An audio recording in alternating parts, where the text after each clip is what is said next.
हाय अंकित, कैसे हैं आप? बहुत बढ़िया। आप कैसा लग रहा है यहाँ के? अमेजिंग यार। आई थिंक इट्स गुड आपके साथ पॉडकास्ट करने मिलेगा। मुझे याद है जब मैंने अपनी स्टार्टअप जर्नी स्टार्ट की थी तो I randomly sent you message और आप इतने काइंड थे कि आपने मुझे बोला तू आ जाओ ऑफिस, मिलते हैं। याद है आपको जब माय ऑपरेटर के पहले ऑफिस में मैं आया था एक बार आपसे मिलने के लिए, द्वारका में? हाँ एग्जैक्टली। और वहां से कॉन्वर्सेशन कौन सा साल होगा वो था 2016। 2016 नहीं, 2016 से पहले होगा। 2015 था फिर वो। फिर उससे पहले नहीं था। 2015 आई थिंक 2015 था। तब वो कहानी शुरू हुई थी और आज 2023 है। 8 साल बाद हम पॉडकास्ट कर रहे हैं, बट बहुत अच्छा लग रहा है, बहुत प्राउड फील हो रहा है। एक तो इसलिए कि माय ऑपरेटर आज कहाँ पहुंच गया है, और हेयो अब जो लॉन्च हुआ है न्यू प्रोडक्ट जिसके बारे में हम आगे भी बात करने वाले हैं, और दूसरा कि हम इस लायक बन पाए कि आपके साथ बैठ के पॉडकास्ट भी कर पाए। देखो यार नितिन, जर्नी तो दोनों की इंटरेस्टिंग रही है। और मतलब मुझे अच्छा लगता है कि हम लोग दोनों ही वहां से शुरू किए थे, लिटरली बहुत ही कम रिसोर्स और उस पे, और आज दोनों ने ही अच्छा बिजनेस बिल्ड किया है। मतलब मुझे भी बहुत अच्छा लगता है यार। मैं तुम्हें तब से जानता हूँ जब वो इनिशियल प्रोडक्ट आइडियाज और वो सब स्पेकुलेट कर रहे थे और वो सब चीजें, और आज मतलब इवन इजी लीड में देखता हूँ तो मुझे खुद को प्राउड होता है किसी को बताने में यार मेरा दोस्त है। राइट। दैट्स अमेजिंग जर्नी यार। अमेजिंग। शुरू करते हैं बात आज की। पहले तो हम बात करेंगे क्लाउड टेलीफोनी। माय ऑपरेटर जो है it's a cloud telephony business. तो जिन लोगों को पता नहीं है कि क्लाउड टेलीफोनी होता क्या है, उनको एक बार नॉर्मल भाषा में बताओ कि व्हाट इज क्लाउड टेलीफोनी। ठीक है, मैं ना बहुत नॉर्मल करके बताता हूँ ताकि एक लेमैन भी जो है ना वो समझ पाए होता क्या है।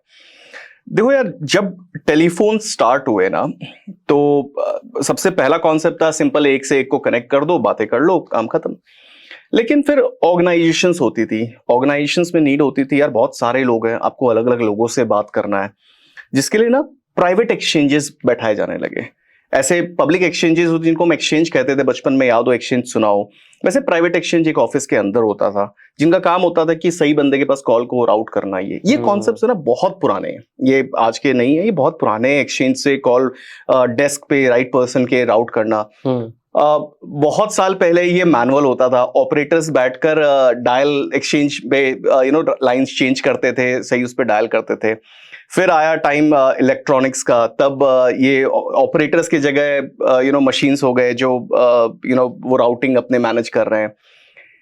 राउटिंग इलेक्ट्रॉनिक्स भी और ऑटोमेटेड हो गए और उस तरह की जर्नी गई। बट उसके बाद जो जर्नी आई, जो हम जिस समय आए, वो जर्नी थी कि इस पूरे कॉन्सेप्ट को वर्चुअलाइज कर देना। आज ऑफिसेज में भी जो EPBX सिस्टम्स लगते थे वो उसी एक्सचेंज का एक छोटा फॉर्म था। हमने कहा इसकी भी जरूरत क्यों है, अब इसे क्लाउड पे क्यों नहीं लेके चले जाते। और उसका पर्पस वही है कि जब भी आपके कस्टमर की कोई कॉल आ रही है तो वो सही पर्सन तक कनेक्ट हो सके, और अगर फॉर एग्जांपल वो नहीं पिक कर पाया किसी और के पास, आपके पास एक ट्रैकिंग और एनालिसिस मिल सके, और आपकी टीम भी जब वापस कस्टमर को रीच आउट करना चाहती है तो वो वहां से कर सके। बेसिकली यही है क्लाउड टेलीफोनी। और उसको अगर आप क्लाउड पे कर दो तो ये क्लाउड टेलीफोनी है। हमारे लिए ये जर्नी इसलिए क्योंकि फोन, हम जानते थे कि फोन ऑलरेडी इंडिया में बहुत प्रेवलेंट हो चुके थे। लोग आज भी बिजनेस का एक बहुत बड़ा पोर्शन है जो क्लाउड, जो कम्युनिकेशन फोन पे होता है, जो कॉल्स पे होते हैं। और हमें ये क्लियर था कि यार अगर बिजनेसेस की बहुत बड़ी प्रॉब्लम, वो छोटे बिजनेसेस जो एक्सचेंज थे वो सेटअप नहीं कर पा रहे थे। तो जब वो सेटअप नहीं कर पा रहे थे, हमें था इसको डेमोक्रेटाइज कैसे करें, इस टेक्नोलॉजी को इतना आसान कैसे बनाए कि छोटे से छोटा बिजनेस ले सके और अपने कस्टमर एक्सपीरियंस को वैसे ही कर सके। तो एक्चुअली यहां से वो हमारी जर्नी शुरू हुई क्लाउड टेलीफोनी की। कोई एग्जांपल दो, कौन यूज करता है क्लाउड टेलीफोनी और उससे उसकी हेल्प क्या होती है? ठीक है, देखो कौन यूज करता है इसका बहुत वेरिड एग्जांपल है। प्रैक्टिकली हम कहते हैं कोई भी बिजनेस यूज कर सकता है, करता है। आज के टाइम में हमने देखा कोई बहुत क्लियर डिफाइंड सेगमेंटेशंस नहीं है। हाँ, थोड़े से हमें दिखते हैं जहां पर कस्टमर कॉल्स की बहुत वैल्यू है, आपके लिए कस्टमर की हर कॉल इंपॉर्टेंट है, वहां पर इसका ज्यादा यूज होता है। मैं एक तो स्पेसिफिक एग्जांपल ले देता हूं। जैसे आप एक ट्रैवल एजेंट हो, आपकी एक छोटी वेबसाइट है, लोग आपके वेबसाइट पे आते हैं, पैकेजेस ढूंढते हैं, फिर वो किसी से बात करना चाहते हैं कि यार ये मैंने ढूंढ तो लिया बट कंफर्म तो कर लूं इससे ये ऑर्डर करने से पहले, एटसेट्रा। अब वो वहां पर वेबसाइट्स पे 3-4 नंबर डालते थे, ये उठा लेगा नहीं तो ये उठा लेगा, नहीं तो ये कॉल पिकअप कर लेगा। And see the entire journey ना, वहां पर क्या होता है कि आप कस्टमर्स के लिए एक बुरा एक्सपीरियंस करते हो कि you expecting a customer to dial on the first number and then the second number and then the third number, जो अपने आप में बहुत ही खराब एक्सपीरियंस है। हम उसे कहते हैं कि आप एक सिंगल नंबर रख लो, उसके पीछे की जो मल्टीपल लोगों तक की राउटिंग है उसको मैनेज कर लेंगे, एक IVR सिस्टम कर देंगे ताकि एग्जांपल के लिए अगर डोमेस्टिक उसको ट्रैवल बुकिंग चाहिए तो इस सेट ऑफ पीपल के पास जाए, इंटरनेशनल चाहिए तो इस सेट ऑफ पीपल जाए, तो ये ऑटोमेशन भी ले आते हैं और उसके बाद आपकी ट्रैकिंग रिकॉर्डिंग भी कर लेते हैं। इससे क्या होता है, मैं एज ए बिजनेस ओनर अगर देखना चाहूं कभी बाद में कि मेरे कितने कॉल्स आए थे, कौन सा एजेंट अच्छे से बात कर रहा है, कस्टमर की कंप्लेन आई, कौन से कॉल्स थे, क्या हुआ था, ये सब चीजों को मैं एनालाइज कर सकता हूं। तो ट्रैवल एजेंट एक मैंने एग्जांपल दिया, बट प्रैक्टिकली आप इस एग्जांपल को किसी भी बिजनेस में रेप्लिकेट कर सकते हो। और हमने देखा है, मतलब सर्विस इंडस्ट्री में हमारा यूसेज ज्यादा है, बट अक्रॉस इंडस्ट्रीज हमें कस्टमर्स दिखते हैं। मतलब जब हम कॉल करते हैं डोमिनोज या मैकडॉनल्ड्स, और वो बोलते हैं कि ऑर्डर करने के लिए एक दबाएं, वो जो एक दबाने वाला जो वॉइस है दैट इज IVR, राइट? और वो जो पूरा सिस्टम है जहां ये मैनेज होता है, उसको अगर मैं बोलूं तो that is called as cloud telephony. Absolutely, right. अब इंडिया में ये इंडस्ट्री, क्लाउड टेलीफोनी इंडस्ट्री कितनी बड़ी है और कैसे ग्रो कर रही है? सी इंडिया में अभी वेरियस रिपोर्ट्स है जो couple of billion dollars के आसपास इसका वैल्यूएशन करते हैं कि ये industry couple of billion dollar है, बट आफ्टर 2022 ना ये बहुत तेजी से बढ़ रही है, and that's primary to do with certain policy change at government level और टेलीकॉम लेवल। पहले कुछ लिमिटेशंस थे, calls PSTN to VoIP merger जो हम कहते हैं, इन अ सिंपल सेंस कि अगर कोई हेडफोन माइक बैठ के सपोर्ट स्टाफ आपका है तो वो क्लाउड टेलीफोन के थ्रू हम नहीं कॉल ट्रांसफर कर सकते थे। एक हेडफोन माइक में एक सिस्टम के ऊपर हम फोन पे ही कर पाते थे। अब गवर्नमेंट ने उसको ईज आउट कर दिया है, तो अब प्रैक्टिकली अगर कोई हेडफोन माइक लगा के भी सपोर्ट सेंटर में बैठा है तो वो आपकी कॉल्स उस पर रिसीव कर सकता है। अच्छा, ये बहुत छोटा सा चीज दिख रहा है, बट इससे एक एफिशिएंसी जो होती है एक सपोर्ट टीम की बहुत इंक्रीज होती है। तो टिपिकली जो छोटे कॉल सेंटर्स थे वो भी अब क्लाउड टेलीफोनी पे आ रहे हैं। ओके, छोटे मतलब बड़े कॉल सेंटर्स भी आ रहे हैं, और इसके कारण ये मार्केट बहुत तेजी से बढ़ रहा है। और आई थिंक अगले 3 साल के अंदर अंदर ये somewhere between $5 to $10 billion India only market रहेगा। बाहर कैसी है ये मार्केट? बाहर देखो, यूएस सबसे मैच्योर ज्योग्राफीज में आता है, वहां पर ऑलरेडी आई थिंक ये टिपिकली $20-30 billion मार्केट ऑलरेडी है यूनिफाइड कम्युनिकेशन प्लेटफॉर्म्स के, और उसके अलावा यूरोपियन मार्केट्स है जहां पर ये काफी मैच्योर है। जो इमर्जिंग मार्केट्स है, LatAm, African market, South Asian market, ये सब अभी इमर्ज कर रहे हैं। ये सब में ये अभी शायद इंडिया से भी थोड़ा सा पीछे हैं, और कंबाइन देखेंगे तो ये आई थिंक क्लोज टू, मुझे लगता है $40-50 billion मार्केट है ये ग्लोबली। और क्लाउड टेलीफोनिंग का, या मैं माय ऑपरेटर की बात करूं, बिजनेस मॉडल क्या है? कैसे माय ऑपरेटर जैसी कंपनी जो क्लाउड टेलीफोनी सर्विसेज प्रोवाइड करती है, कैसे पैसा कमाती है वो? देखो, हमने एक सॉफ्टवेयर बनाया जो क्लाउड पे आपको टेलीफोनी सिस्टम प्रोवाइड करता है, और क्योंकि इस सिस्टम को हम आपके लिए मैनेज भी करके रखते हैं, मतलब एक तरह से हम सॉफ्टवेयर सेल नहीं कर रहे हैं, हम मैनेज सर्विस दे रहे हैं, और इसीलिए कई बार इसको सॉफ्टवेयर एज अ सर्विस कहा जाता है, जो SaaS होता है। तो जब हम SaaS ऑफर कर रहे हैं और हम पूरे आपको मैनेज सर्विस की तरह दे रहे हैं, तो हम उसका एक मंथली रेंटल चार्ज करते हैं। वो एनुअल चार्ज करें, मंथली चार्ज करें, that's a business to business thing, लेकिन एक सब्सक्रिप्शन चार्ज करते हैं, और हमारा कोर रेवेन्यू मॉडल ये सब्सक्रिप्शन होता है। Depending upon size of business, आपके कितने स्टाफ मेंबर्स हैं, आपके कितने कॉल्स आने वाले हैं, इनकमिंग आउटगोइंग दोनों, और आपको किस तरह के फीचर्स और फंक्शनैलिटीज चाहिए, उस हिसाब से उसका कॉस्ट डिफाइन होता है। बहुत छोटे बिजनेस के लिए शायद few thousand rupees से शुरू हो जाता है, और बड़े में वो multi lakhs और लिटरली वो $1 million ईयरली रेवेन्यू तक चला जाता है, डिपेंडिंग अपॉन साइज। तो किस टाइप के टिपिकल आपके, अगर मैं 5 मेजर कस्टमर्स की बात करूं या 2 मेजर कस्टमर्स की बात करूं, उनकी जर्नी क्लाउड टेलीफोनी से पहले और जब उन्होंने आपका सिस्टम इम्प्लीमेंट किया, उसके बाद क्या डिफरेंस या क्या चेंज आ गया उनके अंदर? ठीक है, मैं जैसे एक अपने one of our marquee customer का एग्जांपल पिकअप करता हूं, व्हिच इज लेंसकार्ट। तो लेंसकार्ट में वैसे हमारे कई प्रोसेसेस में यूज होता है हमारा पूरा सिस्टम, लेकिन एक प्रोसेस जो हमारे लिए काफी इंटरेस्टिंग है वो है मल्टी स्टोर हेल्पलाइन सिस्टम। सो लेंसकार्ट के India wide 1200 stores, I think numbers अभी भी बढ़ रहे हैं, तो एकदम एग्जैक्ट रिसेंट नंबर मुझे नहीं पता, वो बहुत फास्ट ग्रो कर रहे हैं। उनके हर महीने उनके जितने ये स्टोर्स आते हैं, हर स्टोर पे एक हेल्पलाइन नंबर या वर्चुअल टेलीफोनी सेटअप होता है। वो उसी स्टोर का होता है? वो उसी स्टोर का होता अच्छा। है। तो आज अगर 1200 स्टोर प्लस है तो उनके 1200 स्टोर अकाउंट होंगे, और सारे अकाउंट एक सेंट्रल सिस्टम से कनेक्टेड है। अब हर स्टोर अपना लोकल मैनेजमेंट भी कर सकता है, स्टाफ एडिशन, रिमूवल, रिपोर्ट्स आपको देखना है। स्टोर पे आज प्रॉब्लम क्या थी कि जो भी कॉल आ रही है या तो लैंडलाइन या मोबाइल मैनेजर्स के स्टाफ के आप देते थे। अब अगेन सेम प्रॉब्लम, कोई अपना सर्विसिंग के लिए फोन करना चाह रहा है, कोई लोकेशन पूछने के लिए फोन करना चाह रहा है, ये सब चीजों को आप अलग अलग इस अनऑर्गेनाइज तरह से कैसे एड्रेस कर सकते हो? करेक्ट। तो जब हमने हर स्टोर पे एक हेल्पलाइन सेटअप किया, तो हर स्टोर के लेवल पे आप देखो तो यूनिट लेवल पे हमने उसको ऑर्गेनाइज कर दिया। जो कस्टमर इंटरेक्शन था उसको बहुत डिफरेंट कर दिया, और सेम चीज हमने 1200 स्टोर के लिए कर दी। तो ये क्लाउड टेलीफोनी का जो एक बहुत बड़ा एडवांटेज होता है कि आप बहुत लेवल पे स्केल कर सकते हो इसके। तो वो एक जो यूनिट प्रॉब्लम, एक स्टोर की प्रॉब्लम, हमने उसको 1200 स्टोर पे एक साथ सॉल्व कर दी।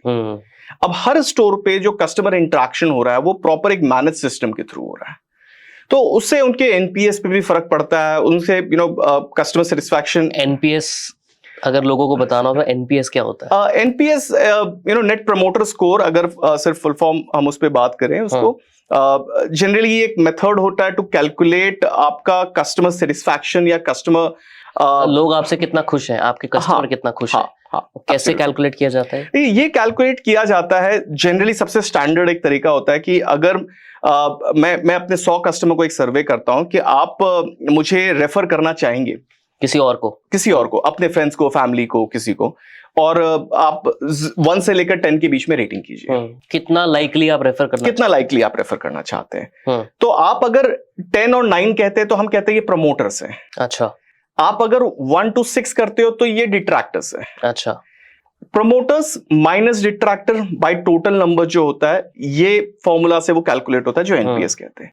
प्रैक्टिकली आप ये देखना चाह रहे हैं अपने बिजनेस में कि आपके बिजनेस को प्रमोट करने वाले लोग ज्यादा है या डिट्रैक्टर्स ज्यादा है, खींचने वाले ज्यादा है। राइट, है ना? और क्या बेंचमार्क रहता है एक अच्छी इंडस्ट्री का, कि या क्या एम करना चाहिए कि आपको एनपीएस इतना स्कोर लाना है अपना? देखिए, हर इंडस्ट्री की बहुत डिफर कर सकती है, और मतलब एक बेंचमार्क डालना बहुत मुश्किल है, लेकिन एक चीज जो मैं जरूर डालता हूँ, इंडिपेंडेंट ऑफ इंडस्ट्री और बिजनेस, आपका पॉजिटिव तो होना ही चाहिए क्योंकि तभी आपके प्रमोटर्स ज्यादा हैं और डिट्रैक्टर्स कम है। राइट। अब आइडियली तो जितने ज्यादा प्रमोटर्स हो उतना अच्छा है। एक टिपिकली हमने देखा 30 to 50 is a good range. मतलब आपके एनपीएस 30 to 50 है, तो आपका बहुत अच्छा बिजनेस है। एब्सोल्युटली, कि आपके कस्टमर ज्यादा खुश हैं आपसे comparatively. 50 is a very good number. Okay, है ना? एक एग्जांपल से 50 को बताता हूं। आप ऐसे समझो कि आपके 70 लोग या 60 लोग आपके प्रमोटर्स हैं, और 10 लोग डिट्रैक्टर्स हैं, और बाकी 30 लोग आपके न्यूट्रल पे भी रहेंगे, जो न्यूट्रल में है, मतलब ना प्रमोट कर रहे हैं ना प्रमोट कर रहे हैं। तो ये आपका स्कोर 50 होता है। तो आप 60 वर्सेस 10 के मतलब उस रेशियो से देख रहे हो, तो वो एक अच्छा नंबर होता है। राइट। और बिजनेस मॉडल की तो हमने बात की इसके अंदर, राइट? इस इंडस्ट्री के अंदर, क्लाउड टेलीफोनी के अंदर, राइट, मेजर अगर मैं बोलूं रेवेन्यू, या रेवेन्यू छोड़ते हैं, ग्रॉस मार्जिन्स या किस प्रॉफिटेबिलिटी पे ये इंडस्ट्री जनरली ऑपरेट करती है? अगेन इसके बहुत अलग अलग तरह के एग्जांपल है। सी, क्लाउड टेलीफोनी जब हम कवर कर रहे हैं ना, तो इनमें भी 2-3 लेयर पे बिजनेस ऑपरेट करते हैं। एब्स्ट्रैक्शन लेयर्स होते हैं, मतलब अलग अलग लेवल पे एक तरह से ऑपरेट कर रहे हैं। जैसे हम अपने आप को कहते हैं हम सास प्लेयर हैं, हम सॉफ्टवेयर एज अ सर्विस दे रहे हैं। इनमें कुछ प्लेयर्स होते हैं जो एज अ पास प्लेयर्स होते हैं, जिन्होंने सॉफ्टवेयर नहीं देके प्लेटफॉर्म बना दिया और उस प्लेटफॉर्म को ऑफर कर रहे हैं एज अ सर्विस। मतलब वो आप जैसे लोगों को अपना प्लेटफॉर्म दे रहे हैं ताकि आप उस पे SaaS बिल्ड करके आगे कस्टमर्स को दे पाए। Absolutely, right. वो कई बार हम जैसे को भी पैस ऑफर कर रहे हो तो कई बार एंड कस्टमर को भी पैस देते हैं। अच्छा, वहां एंड कस्टमर अपने डेवलपर्स को यूज करके पैस के ऊपर अपने हिसाब से सॉफ्टवेयर डिफाइन कर सकता है। जो बहुत बड़े वॉल्यूम पे खेल रहा है, Absolutely. उसको अगर सीधा डायरेक्ट बाईपास करके अगर पैस पे जाना हो तो वो कर सकता है। Absolutely. तो उससे बेनिफिट की बहुत ज्यादा बेनिफिट होता है। मतलब बेनिफिट किस कंपैरिजन में? एंड कस्टमर को सीधा पैस पे जाने से क्या बेनिफिट मिलता है? एंड कस्टमर को कंट्रोल ज्यादा मिलता है। अच्छा, आप अपने हिसाब से हर चीज को कंट्रोल कर सकते हो, वो फायदा मिलता है। बट उसका नुकसान है कि आपको हर चीज कंट्रोल करने के लिए उतना एफर्ट भी देना पड़ेगा, आपको बिल्ड करना पड़ेगा। और बहुत बार चीजें क्या होती है, आप अपनी री इन्वेंट कर रहे होते हो व्हील्स को, जो किसी एक SaaS प्लेयर ने आपके लिए करके रखा है। राइट। तो जहां आपका नीड बहुत कस्टमाइज्ड है, आपकी नीड बहुत रेगुलर से अलग है, तभी आपको जनरली PaaS पे जाना चाहिए। वरना SaaS एक अच्छा ऑप्शन होता है। SaaS फास्ट टू डिप्लॉय होते हैं एज कम्पेयर टू PaaS। जैसे ग्लोबली ट्विलियो एक बहुत अच्छा एग्जांपल है PaaS का। राइट। इन्होंने as a platform, as a service किया, तो आज कोई डेवलपर है वो ट्विलियो अच्छे से पसंद करेंगे। लेकिन एक एंड कंपनी अगर उनके पास टेक्निकल कैपेबिलिटीज नहीं है, वो ट्विलियो पे कुछ नहीं कर पाएंगे। आपने कभी नहीं सोचा कि आप PaaS में ट्रांजिशन करो इंस्टेड ऑफ SaaS? सोचा तो था। देखो, बिजनेस में ऐसा कुछ भी नहीं होता जो हम नहीं सोचते हैं। सोचते हैं फिर डिस्कार्ड करते हैं, या प्रायोरिटाइज करते हैं या डिप्रायोरिटाइज करते हैं। हमने भी सोचा और डिप्रायोरिटाइज कर दिया। इसका सबसे बड़ा रीजन था क्योंकि हमारा लार्जली मार्केट इंडिया बना रहा, और हमें ये पता था कि इंडियन बिजनेसेस अभी फर्स्ट जर्नी में है जहां वो अडॉप्ट कर रहे हैं। अगर हम उनको अभी platform as a service offer करते हैं तो वो काफी कॉम्प्लेक्स रहेगा। कुछ इंटरप्राइजेस यूज भी कर पाएंगे बट लार्ज मासेस पे नहीं जाएंगे। हम फोकस कर रहे थे SMB को। SMB में PaaS अडॉप्शन और टफ होता है, जनरली बहुत मुश्किल देखा गया SMB में PaaS अडॉप्शन। कुछ एक्सेप्शंस और यूनिक यूज केसेस होंगे, वरना SMB SaaS ज्यादा पसंद क्योंकि उनके टेक्निकल कैपेबिलिटीज नहीं होती हैं। तो ये मार्केट और कस्टमर को समझते हुए हमने SaaS पे ही फोकस किया।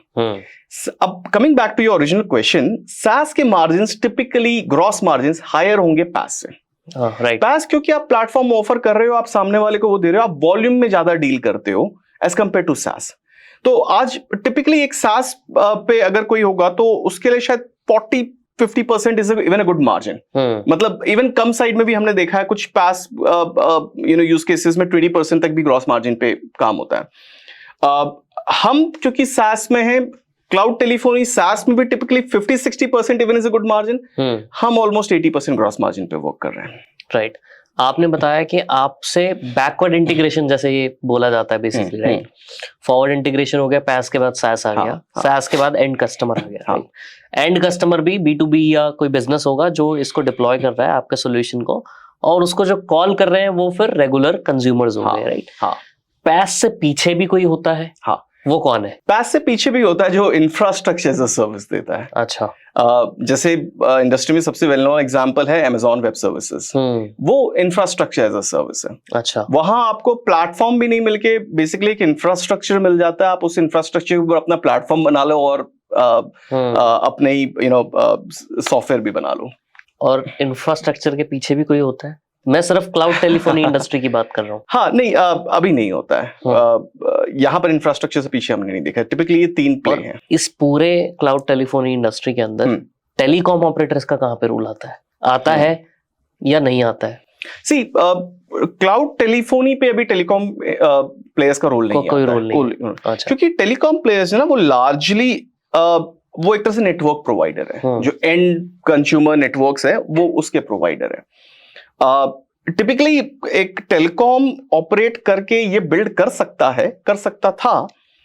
उनके पास वो लेवरेजेस है, लेकिन उनके लिए एक डिफरेंट बिजनेस हो जाता है अपने आप में। एक सॉफ्टवेयर प्ले है। Generally telecoms are good with network और वो दैट ह्यूज इंफ्रास्ट्रक्चर, उस तरह के प्लेस में। बट ये सॉफ्टवेयर और ये platform plays are very different plays, है ना। इसी के लिए बहुत ज्यादा टेलीकॉम ऑपरेटर्स इस पे नहीं है। कुछ देखने मिले हैं, always there are exceptions, directly और इनडायरेक्टली, इधर थ्रू पार्टनरशिप। हम जैसे प्लेयर्स के साथ पार्टनरशिप करके भी कई टेलीकॉम्स एंटर करते हैं। कुछ एग्जांपल्स है जहां टेलीकॉम्स ने खुद कोशिश भी की है, बहुत सक्सेसफुल हम एग्जांपल्स नहीं दिखते हैं, बट की है ग्लोबली हमने देखा है ऐसे। बट आइडियली वो अलग रहते हैं। अब एज ए एक्सपेंशन वो उस चीज को बिल्ड कर ले। इट्स लाइक कि एक कहावत जो इन्वेस्टर्स के उसमें हमेशा होती है, ये तो गूगल भी बना सकता है। तो बना तो हर कुछ सकता है, लेकिन हर कुछ बनाना सेंस है कि नहीं है। सही बात है। तो अब ना इसके अंदर इंटरेस्टिंग बात ये आ जाती है कि आपने जब ये स्टार्ट किया और अभी तक मोस्टली आप बूटस्ट्रैप रहे हो, राइट? बूटस्ट्रैप का मतलब without raising any external funding, जो कस्टमर आपको पैसा दे रहा है उसी से आप ग्रो कर रहे हो, राइट? स्टार्टिंग जो फर्स्ट कस्टमर था, आपने जब ये लॉन्च किया, आई एम श्योर फर्स्ट कस्टमर की कहानी हमेशा स्पेशल होती है। वो फर्स्ट कस्टमर कौन था जिसने आपका माई ऑपरेटर का एक क्लाउड टेलीफोनी सोल्यूशन इंप्लीमेंट किया?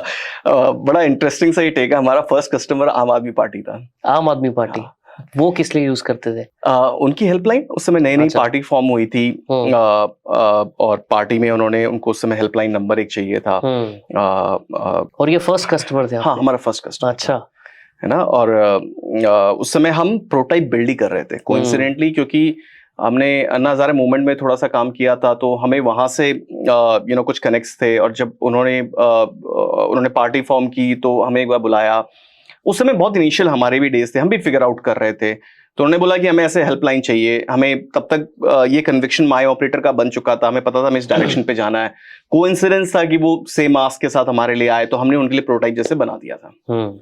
और वो बना के कुछ साल तक लाइव रहे। फिर अब यूज नहीं करते क्योंकि डायरेक्शंस बहुत अलग हो गए। हमने भी इवेंचुअली रियलाइज किया हमारे कोर कस्टमर तो बिजनेसेस ही हैं। पॉलिटिकल पार्टी इस तरह के कुछ एग्जांपल्स आए इनिशियली, बट फिर कोर कस्टमर्स पे हमने फोकस ज्यादा किया। तो ये तो चलो पॉलिटिकल पार्टी या अलग टाइप के कस्टमर हो गए, राइट? इसके बाद की जर्नी जो थी स्टार्टिंग में सेल्स की या ग्रोथ की जर्नी थी, वो किस तरीके से आप कस्टमर्स को आप रीच आउट कर रहे थे या एक्वायर कर रहे थे? तो देखो, मैं एक स्टेप और पीछे ले जाता हूँ कि हमने बनाया क्यों था, है ना। हुआ क्या था, मैंने जब ये कंपनी शुरू की थी तो एक बहुत ही डिफरेंट आइडिया से की थी। वो आइडिया 6 महीने में मुझे समझ में आ गया वो फेल हो रहा है, उसमें हम पैसे नहीं बना सकते। तो हम सर्विसेज ऑफर करने लग गए। हमें था कि दिल्ली में मुझे अपना खर्चा निकालना था, एक फ्लैट का रेंट देना था, और भी जो एक्सपेंसेस थे, मतलब वो थे 2-4 लोग की टीम थी, उनको भी सैलरीज देनी थी। तो हमने सर्विसेज शुरू कर दी। सर्विसेज करने में 2 साल मुझे एक बात समझ में आई। पहला तो मैं सर्विस का बंदा नहीं हूं, मैं प्रोडक्ट का बंदा हूं, और ये बात मुझे बहुत क्लियर थी। और उसी समय क्या हो रहा था कि हमारे कुछ कस्टमर हमें कंप्लेन कर रहे थे कि आपकी टीम फोन नहीं उठाती या आपकी टीम टाइम पे रिस्पॉन्ड नहीं करती, फॉलो अप नहीं करती। हम मार्केट में गए, हमने पूछा यार ये प्रॉब्लम सॉल्व कैसे करते हैं लोग। तो लोगों ने हमें या तो बताया कॉल सेंटर सिस्टम्स का या वो EPBX सिस्टम्स का। हमने दोनों का ही पता किया, दिस इज वेरी एक्सपेंसिव। हमने बोला ये बड़े बिजनेस के लिए तो ठीक है, छोटे बिजनेस क्या करते हैं? बोला ऐसा कुछ भी नहीं है। तो हमें लगा ये कुछ भी नहीं है तो ये तो हम बना सकते हैं ना। और एक्चुअली वहां से हमारी जर्नी शुरू हुई थी। और मतलब ये जो 1-2 एग्जांपल्स हमने दिए, वैसे 1-2 कस्टमर्स को हमने प्रोटोटाइप करके हमने बना के दिया, बट प्रोडक्ट तब तक भी नहीं बना था। हमने एक प्रेजेंटेशन बनाया और हम जा के कस्टमर्स के पास, मतलब लिटरली वो एक कोल्ड ईमेल करके या कोल्ड रीच आउट करके जा के प्रेजेंट करने लगे। हमने ऑलमोस्ट 100 के आसपास आप मान लो क्लाइंट विजिट्स किए होंगे, ये पिच लेकर, ये दिखाते हुए। और बहुत डिफरेंट जगह में, नेहरू प्लेस, जनकपुरी, दिल्ली में बहुत अलग अलग जगह पे हम जाके हमने पिच किया। हमें इन 100 के आसपास में से 15 पेइंग कस्टमर मिल गए थे सिर्फ प्रेजेंटेशन पे। ये हमारे लिए सबसे बड़ा विन था, क्योंकि हमें पता था इसकी नीड है। तब तक हम प्रोटोटाइपिंग कर रहे थे लेकिन प्रोडक्ट नहीं बनाया था हमने जब ये 15 कस्टमर्स तक हम पहुंचे थे, उसके बाद हमने एक्चुअली कोर प्रोडक्ट की कोड लिखना हमने शुरू किया, वो भी MVP का। 2000 MVP मतलब मिनिमम वाइबल प्रोडक्ट, राइट। जिसमें हम कहते हैं कि एक प्रोडक्ट जो मिनिमल वाइबल हो, मिनिमल उसकी वाइबिलिटी काम चला सके, है ना, बाकी आप आगे बिल्ड करते रहोगे। तो हमने मिनिमल वाइबिलिटी के हिसाब से उस प्रोडक्ट को बिल्ड किया, लॉन्च किया। इमीडिएटली नेक्स्ट मंथ हमारे 15 और कस्टमर्स आ गए। तब तक हम लोग फिगर आउट कर रहे थे कस्टमर्स को लाना कैसे। पहले तो कोल्ड रीच आउट किया। सेकंड फेज में हमने थोड़े से बल्क में ईमेल्स भेजने लगे। इस तरह के नए स्ट्रैटेजीज हम यूज कर रहे थे। जब लॉन्च किया और 15 उस महीने वापस कस्टमर्स आ गए, तब तक हमें बहुत क्लियर हो गया कि ये डायरेक्शन सही है, ये नीड तो है मार्केट की। फिर हम अगले 6 महीने उसी प्रोटोटाइप पे वर्क करते गए, अपने मार्केट अंडरस्टैंडिंग बिल्ड करती गई। हम जो भी रेवेन्यू है उसको री इन्वेस्ट कर रहे थे हम कंटिन्यूसली। और 6 महीने के आसपास मुझे याद है 2013 में अक्टूबर का टाइम था, और हमें लगा हम प्रॉफिटेबिलिटी रीच कर गए। हमने अपने जो एक्सपेंसेस हम मीट कर पा रहे थे और साथ साथ हम और लोग हायर कर पा रहे थे। हमने डिसाइड किया कि हम इस प्रोडक्ट को फर्दर बिल्ड करेंगे। इस बार हम MVP के हिसाब से नहीं, एक लंबी जर्नी के हिसाब से हमने वापस से उसको स्क्रैच से डेवलप करना लगा। तब तक हमें मार्केट इनसाइट्स बहुत मिल चुके थे, मतलब 6 महीने हमने मार्केट में बहुत अच्छे से दिए और हमें पता था कि लोगों को क्या चाहिए, बिजनेस को क्या चाहिए, क्या कोर प्रॉब्लम कैसे सॉल्व करना है। और हमने 2015 लगा हमें प्रोडक्ट लॉन्च करने में। जब हमने फाइनली कहा कि ये प्रोडक्ट हमारा बन गया, जो एक था। और उससे पहले का वो जो प्रोडक्ट था ना, वो सिंगल पेज वेब एप्लीकेशन था, जहां 2015 तक 300 पेइंग कस्टमर्स आ चुके थे। वो single page web application, single page से 300 पेइंग कस्टमर आ चुके थे। सिंगल पेज के वेब एप्लीकेशन पे 300 पेइंग कस्टमर्स हमारे बन चुके थे। तो ये जर्नी हमें बता रही थी कि हम सही चीज बना रहे हैं। ये एक्विजिशन 300 कस्टमर्स का सब मैनुअल एफर्ट, कॉल कर करके, मेल भेज के था। हाँ, मेल भेज के, कॉल करके, और ये सब जर्नीज हमारी थी। मतलब प्रॉपर जो सेल्स के वो सब थे, हम लोग भी फिगर आउट कर रहे थे उस समय सेल्स करना कैसे है। और जब ये नया प्रोडक्ट हमने लॉन्च किया, तब हमारी जर्नी बहुत डिफरेंटली मूव की, और इसीलिए 2015 से 2020-21 हमारी जर्नी बहुत डिफरेंट डायरेक्शन पे मूव की। हम प्रॉफिटेबल थे, कंटिन्यूसली हर मंथ जो जनरेट कर रहे थे री इन्वेस्ट कर रहे थे, अपने खर्चे कम थे, तो हमें आराम से ग्रो करने में हेल्प मिला। और वहां से मतलब कंटिन्यूस बिल्ड करते गए और आगे समझते गए बिजनेस की नीड को और सॉल्व करते गए, वो जर्नी बनी हमारी। और जब ये 2015 में प्रॉपर प्रोडक्ट लॉन्च हुआ, राइट, उस टाइम पे क्या ग्रोथ की जर्नी थी? मतलब किस तरीके से फिर आपने क्या क्या चैनल, जो बोलते हैं मार्केटिंग चैनल्स, कौन से चैनल थे जिसमें आपने स्टार्ट किया पैसा लगाना कि इस डायरेक्शन से हमारे कस्टमर्स आएंगे ज्यादा? तो 2015 में ना, उस समय ईमेल मार्केटिंग स्टिल एक बहुत अच्छा टूल होता था। आज गूगल ने बहुत स्पैम कंट्रोल्स और उस सब पे चेक्स लगा दिए हैं, बट 2015 में तो बहुत अच्छा था। और हमारा one of the earliest growth hack था ईमेल मार्केटिंग, जहां हम लोग प्रैक्टिकली स्पैम करते थे इनिशियली, और करते थे मतलब कस्टमर्स लाने के लिए स्पैम करते थे, बट बहुत अच्छी ट्रैफिक आती थी। उससे ये बात तो क्लियर थी, इवन स्पैम करने पे बहुत अच्छा ट्रैफिक आ रहा है, तो मतलब लोगों को चाहिए तो था, ये तो हमें क्लियर उस समय भी पता चल गया था। और दूसरा एक इंटरेस्टिंग, मतलब ये तो मार्केटिंग की थी, बट एक दूसरी जो और इंटरेस्टिंग जो प्रोडक्ट साइड में वैल्यू हमने समझी थी, जब हम लोग 2015 तक, तो हमने समझ लिया था मार्केट में कंपटीशन भी है, कौन कौन प्लेयर्स हैं, क्या है। और मैं हमेशा एक चीज सोचता था कि यार कस्टमर के लिए कितना आसान बनाना है। और हमारे बहुत one of the early growth hack में से एक चीज थी जिसे हम कहते थे, इनिशियली हमने नाम दिया था one click setup. One click setup actually एक आइडिया था। मैंने टीम को कहा कि यार ये IVR बनाने का जर्नी जो है ना बहुत कॉम्प्लेक्स होता है। एक स्मॉल बिजनेस को क्या पता कैसे करना है, क्या करना है। हमें इतना आसान बनाना है कि छोटा बिजनेस आए ना, उसे एक क्लिक में उसका IVR बन जाए। इंटरेस्टिंगली वो नाम ही उसका वो OCS वन क्लिक सेटअप ही पड़ गया। आज तक वो मॉड्यूल वन क्लिक सेटअप कहलाता है। और हमने अपने वेबसाइट पे ये किया कि कोई भी आएगा, बस फोन नंबर ईमेल डालेगा, और मतलब एक छोटा सा फॉर्म रहेगा, वो वन क्लिक में उसका IVR बन जाएगा। ये जर्नी बहुत पावरफुल बनी हमारी। वेबसाइट पे लोग आते थे, वो इमीडिएटली एक IVR बनाकर देखते थे, वाउड हो जाते थे। उनको लगता था यार ये क्या चीज है, ये कैसे हो रहा है, अरे देखो ये तो मैं ऐसे कॉल कर पा रहा हूँ, ये तो मेरा बिजनेस का एक हेल्पलाइन बन गया, IVR बन गया। लोग को बहुत पसंद था अपने एक फोन नंबर पे वेलकम टू मेरा बिजनेस, जो भी उनके बिजनेस का नाम है वो सुनना, लोग को बहुत पसंद आया। और वहां से ना रेफरेंस बहुत आए, बहुत सारा लोग ऑर्गेनिक ट्रैफिक हमारा जनरेट होने लगा। और हम सबको ये कहते थे कि आप आओ और अपना एक डेमो बना के देखो। हमने ये डेमो के कॉन्सेप्ट को क्लाउड टेलीफोनी में, मतलब हम मानते ग्लोबली हमने इसको चेंज किया, क्योंकि ऐसा डेमो सिस्टम ग्लोबली कोई नहीं कर रहा था, इतनी सिंप्लीफाइड जर्नी कोई नहीं। तो हमने ये जर्नी को इतना सिंपल किया कि एक बिजनेस ओनर जिसको कोई टेक्निकल अंडरस्टैंडिंग नहीं है, वो आकर वो जर्नी देख पा रहा था। ये हमारे लिए बहुत बड़ा ग्रोथ हैक था। तो क्या आप इसको बोलोगे कि ये प्रोडक्ट लेड ग्रोथ की डायरेक्शन में था कुछ? हाँ, काफी। तो जो लोगों को नहीं पता कि प्रोडक्ट लेड ग्रोथ क्या होती है, उस पे थोड़ा सा बोलेंगे आप कुछ? देखो, ग्रोथ के ना अलग अलग एस्पेक्ट्स होते हैं। कंपनीज के ग्रो करने के कई तरीके होते हैं। ट्रेडिशनल तरीके, खासकर मैं B2B की अगर बात करूं, तो वो होता है सेल्स लेड ग्रोथ, जहां पर आप सेल्स टीम आपके आगे जाके आपका प्रोडक्ट सेल कर रही है, जगह जगह जाएगी, फोन करेगी, ईमेल करेगी और बेचेगी। इससे फिर जब टेक्नोलॉजी आई तो लोगों ने रियलाइज किया कि यार मार्केटिंग करना आसान हो गया, तो मार्केटिंग लेड ग्रोथ भी आई। या टिपिकली B2C में तो ये बहुत कॉमन था, अब मार्केटिंग करते थे, उससे मार्केटिंग के अंदर एड्स चलाना हो गया, और भी बहुत तरह की गुरिल्ला मार्केटिंग स्ट्रेटेजी होती है। तो आप मार्केटिंग करते हो जिससे लोग आपके पास आते हैं। और तीसरा जो खासकर ये बहुत न्यूअर वे ऑफ थिंकिंग है, जहां आप कहते हो कि मेरा प्रोडक्ट इतना अच्छा हो कि लोग प्रोडक्ट के लिए आ जाए, प्रोडक्ट ही लोगों को अट्रैक्ट कर रहा हूं। और ये प्रोडक्ट लेड ग्रोथ का जो डेफिनेशन होता है, जो मेरे अपने परसेप्शन में उसका डेफिनेशन होता है, तो ये जर्नी डिफरेंट होती है कंपेयर टू पहले के। प्रोडक्ट लेड ग्रोथ है ना, हमेशा ये बहुत टफ होता है इसको फाइंड आउट करना और रियली अचीव करना। लेकिन जो कंपनीज कर पाती है ना, वो हमेशा बाकी प्रोडक्ट से मार्केट में क्लियरली डिफरेंशिएट कर लेती है। ऐसा क्यों? क्योंकि आपका प्रोडक्ट ही लोगों को अट्रैक्ट कर रहा है, तो प्रोडक्ट लोगों को रिटेन बहुत करेगा, आपके मार्केटिंग कॉस्ट, सेल्स कॉस्ट ऐसे भी कम हो जाएगा। जैसे उबर है, राइट? अब उबर जब इंडिया में लॉन्च हुआ था तो उबर ने क्या किया कि उबर ने बोला आप खुद तो राइड लो फ्री में, एक्सपीरियंस करो, कि आप एक्सपीरियंस करोगे तो 10 लोगों को रेफर करोगे। But on top of it उन्होंने बोला कि जब जब आप किसी को रेफर करोगे उनको तो एक राइड मिलेगी फ्री, बट उस रेफरल की आपको भी एक राइड मिलेगी फ्री। तो उससे क्या होने लगा कि वो 10-10 लोगों को लोग रेफर करने लग गए। तो उबर को विदाउट मार्केटिंग एक्स्ट्रा कॉस्ट 10 नए यूजर्स मिलने लगे। तो एक तरीका तो ये है। दूसरा, अगर हम व्हाट्सएप की बात करते हैं, व्हाट्सएप तभी रेलेवेंट है जब सब लोग व्हाट्सएप पे होंगे, अदरवाइज व्हाट्सएप का कोई फायदा नहीं है, राइट? तो एक टाइम आता है जब इतने सारे लोग वो प्रोडक्ट यूज करने लग जाते हैं कि बाकी लोगों को उस प्रोडक्ट पे आना ही पड़ता है। तो वो एक प्रोडक्ट लेड, अगर आपने वो अचीव कर लिया तो आपका वो प्रोडक्ट का एक्सपोनेंशियल ग्रोथ का टिपिंग पॉइंट आ गया।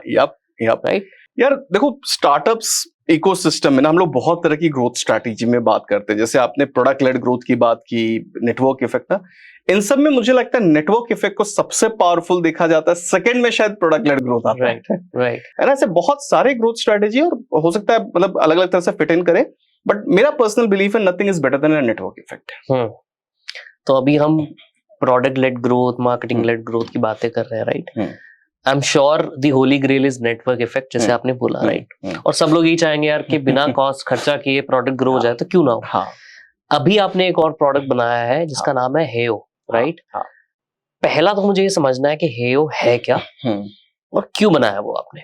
ठीक है नितिन, देखो जैसा आपने देखा है कि यार वो जर्नी हमने 2015 से 2020-22 तक हम लोग कंटिन्यूस बूटस्ट्रैप जर्नी हमारी थी, हम लोग ग्रो करते जा रहे थे, प्रोडक्ट बनाया। एक चीज पूछूंगा, सॉरी बीच में, माय ऑपरेटर का रेवेन्यू 2000 जब आपने हेयो बनाया तब रेवेन्यू क्या था उसका, माय ऑपरेटर का? यार रेवेन्यू फिगर्स तो नहीं, मतलब मैं ये कह सकता हूँ, देखो हम लोग टिपिकली ना जो कहते हैं एक बहुत अर्ली स्टेज ग्रोथ से हटकर एक नॉर्मल कंपनी ग्रोथ रेट पे आने लग गए थे। अच्छा, है ना, जब हमने हेयो बनाया, क्योंकि तभी मुझे देखा कि यार ये ग्रोथ यहाँ से स्टॉल हो रहा है और तब हमें नीड दिखी कि हमें आगे के डायरेक्शन क्या बिल्ड करना है, अब वो जंप कैसे लेना है। और यार मैं हमेशा ना एक चीज पे फर्म बिलीव करता हूँ, कोई भी बिजनेस बनाने के लिए ना, बड़ा बनाने के लिए आपको एक लेवरेज की जरूरत होती है। और शायद हेयो की जर्नी में ना माय ऑपरेटर बहुत बड़ा लेवरेज था हमारे लिए। हेयो की जर्नी है क्या, तो माय ऑपरेटर में इतने साल तक जब हमने किया, जैसे मैंने बताया कि ग्रोथ हमें दिखने लगा कि स्टॉल हो रहा है, मतलब वो स्टार्टअप वाली ग्रोथ नहीं है, तो हमें भी क्वेश्चंस आए, सीईओ मेरी रिस्पॉन्सिबिलिटी बनती या मेरे अपने एज अ एंटरप्रेन्योर कंसर्न्स आते कि यार आगे ग्रो कैसे। वो हम लोग हर कोई वो मल्टी $1 billion बिजनेस की इमेजिनेशन पे रहते हैं, आगे कैसे बढ़ना है। और चैलेंजेस दिख रहे थे, टेलीफोन ही ठीक है, हमें बिजनेस को जो इनिशियली हमने प्रोडक्ट लेड ग्रोथ की तरह शुरू करने की कोशिश की, वो इवेंचुअली सेल्स लेड ग्रोथ में बन चुकी थी हमारी। और सेल्स लेड ग्रोथ के बाद हमें लग रहा था ये तो थोड़ा स्लो जाएगा ना, हम कैसे इसको करें। तो हम मार्केट ढूंढ रहे थे कि क्या ऐसा नया मार्केट चेंज हो रहा है, मार्केट बदल कैसे रहा है, मार्केट जा कहाँ रहा है, कस्टमर की प्रॉब्लम उस हिसाब से कैसे चेंज होंगी। तब हमने एक बात समझी, हमने जो सॉल्यूशन बनाया था मार्केट में 3-4-5 और बिजनेस थे, और ग्लोबली खासकर हम देखते हैं तो ये बहुत यूनिक चीज क्लाउड टेलीफोनी नहीं थी। जिस समय हमने शुरू किया तब थोड़ा यूनिकनेस था, बाद में तो वो एकदम डाइल्यूट हो चुका था, यूनिकनेस नहीं था, it was all about sales and marketing game for us. और तब दिमाग में ये था कि कम्युनिकेशन मुझे एक बहुत बड़ा डोमेन तब भी लगता था, लेकिन एक मुझे सेल्स और मार्केटिंग लेड ग्रोथ से हटना था। मुझे एक फास्ट ग्रोथ कैसे अटेन करे, वहां पर वो जर्नी में कॉन्स्टेंटली इवेंजलाइज आइडिएट करने की कोशिश कर रहा था।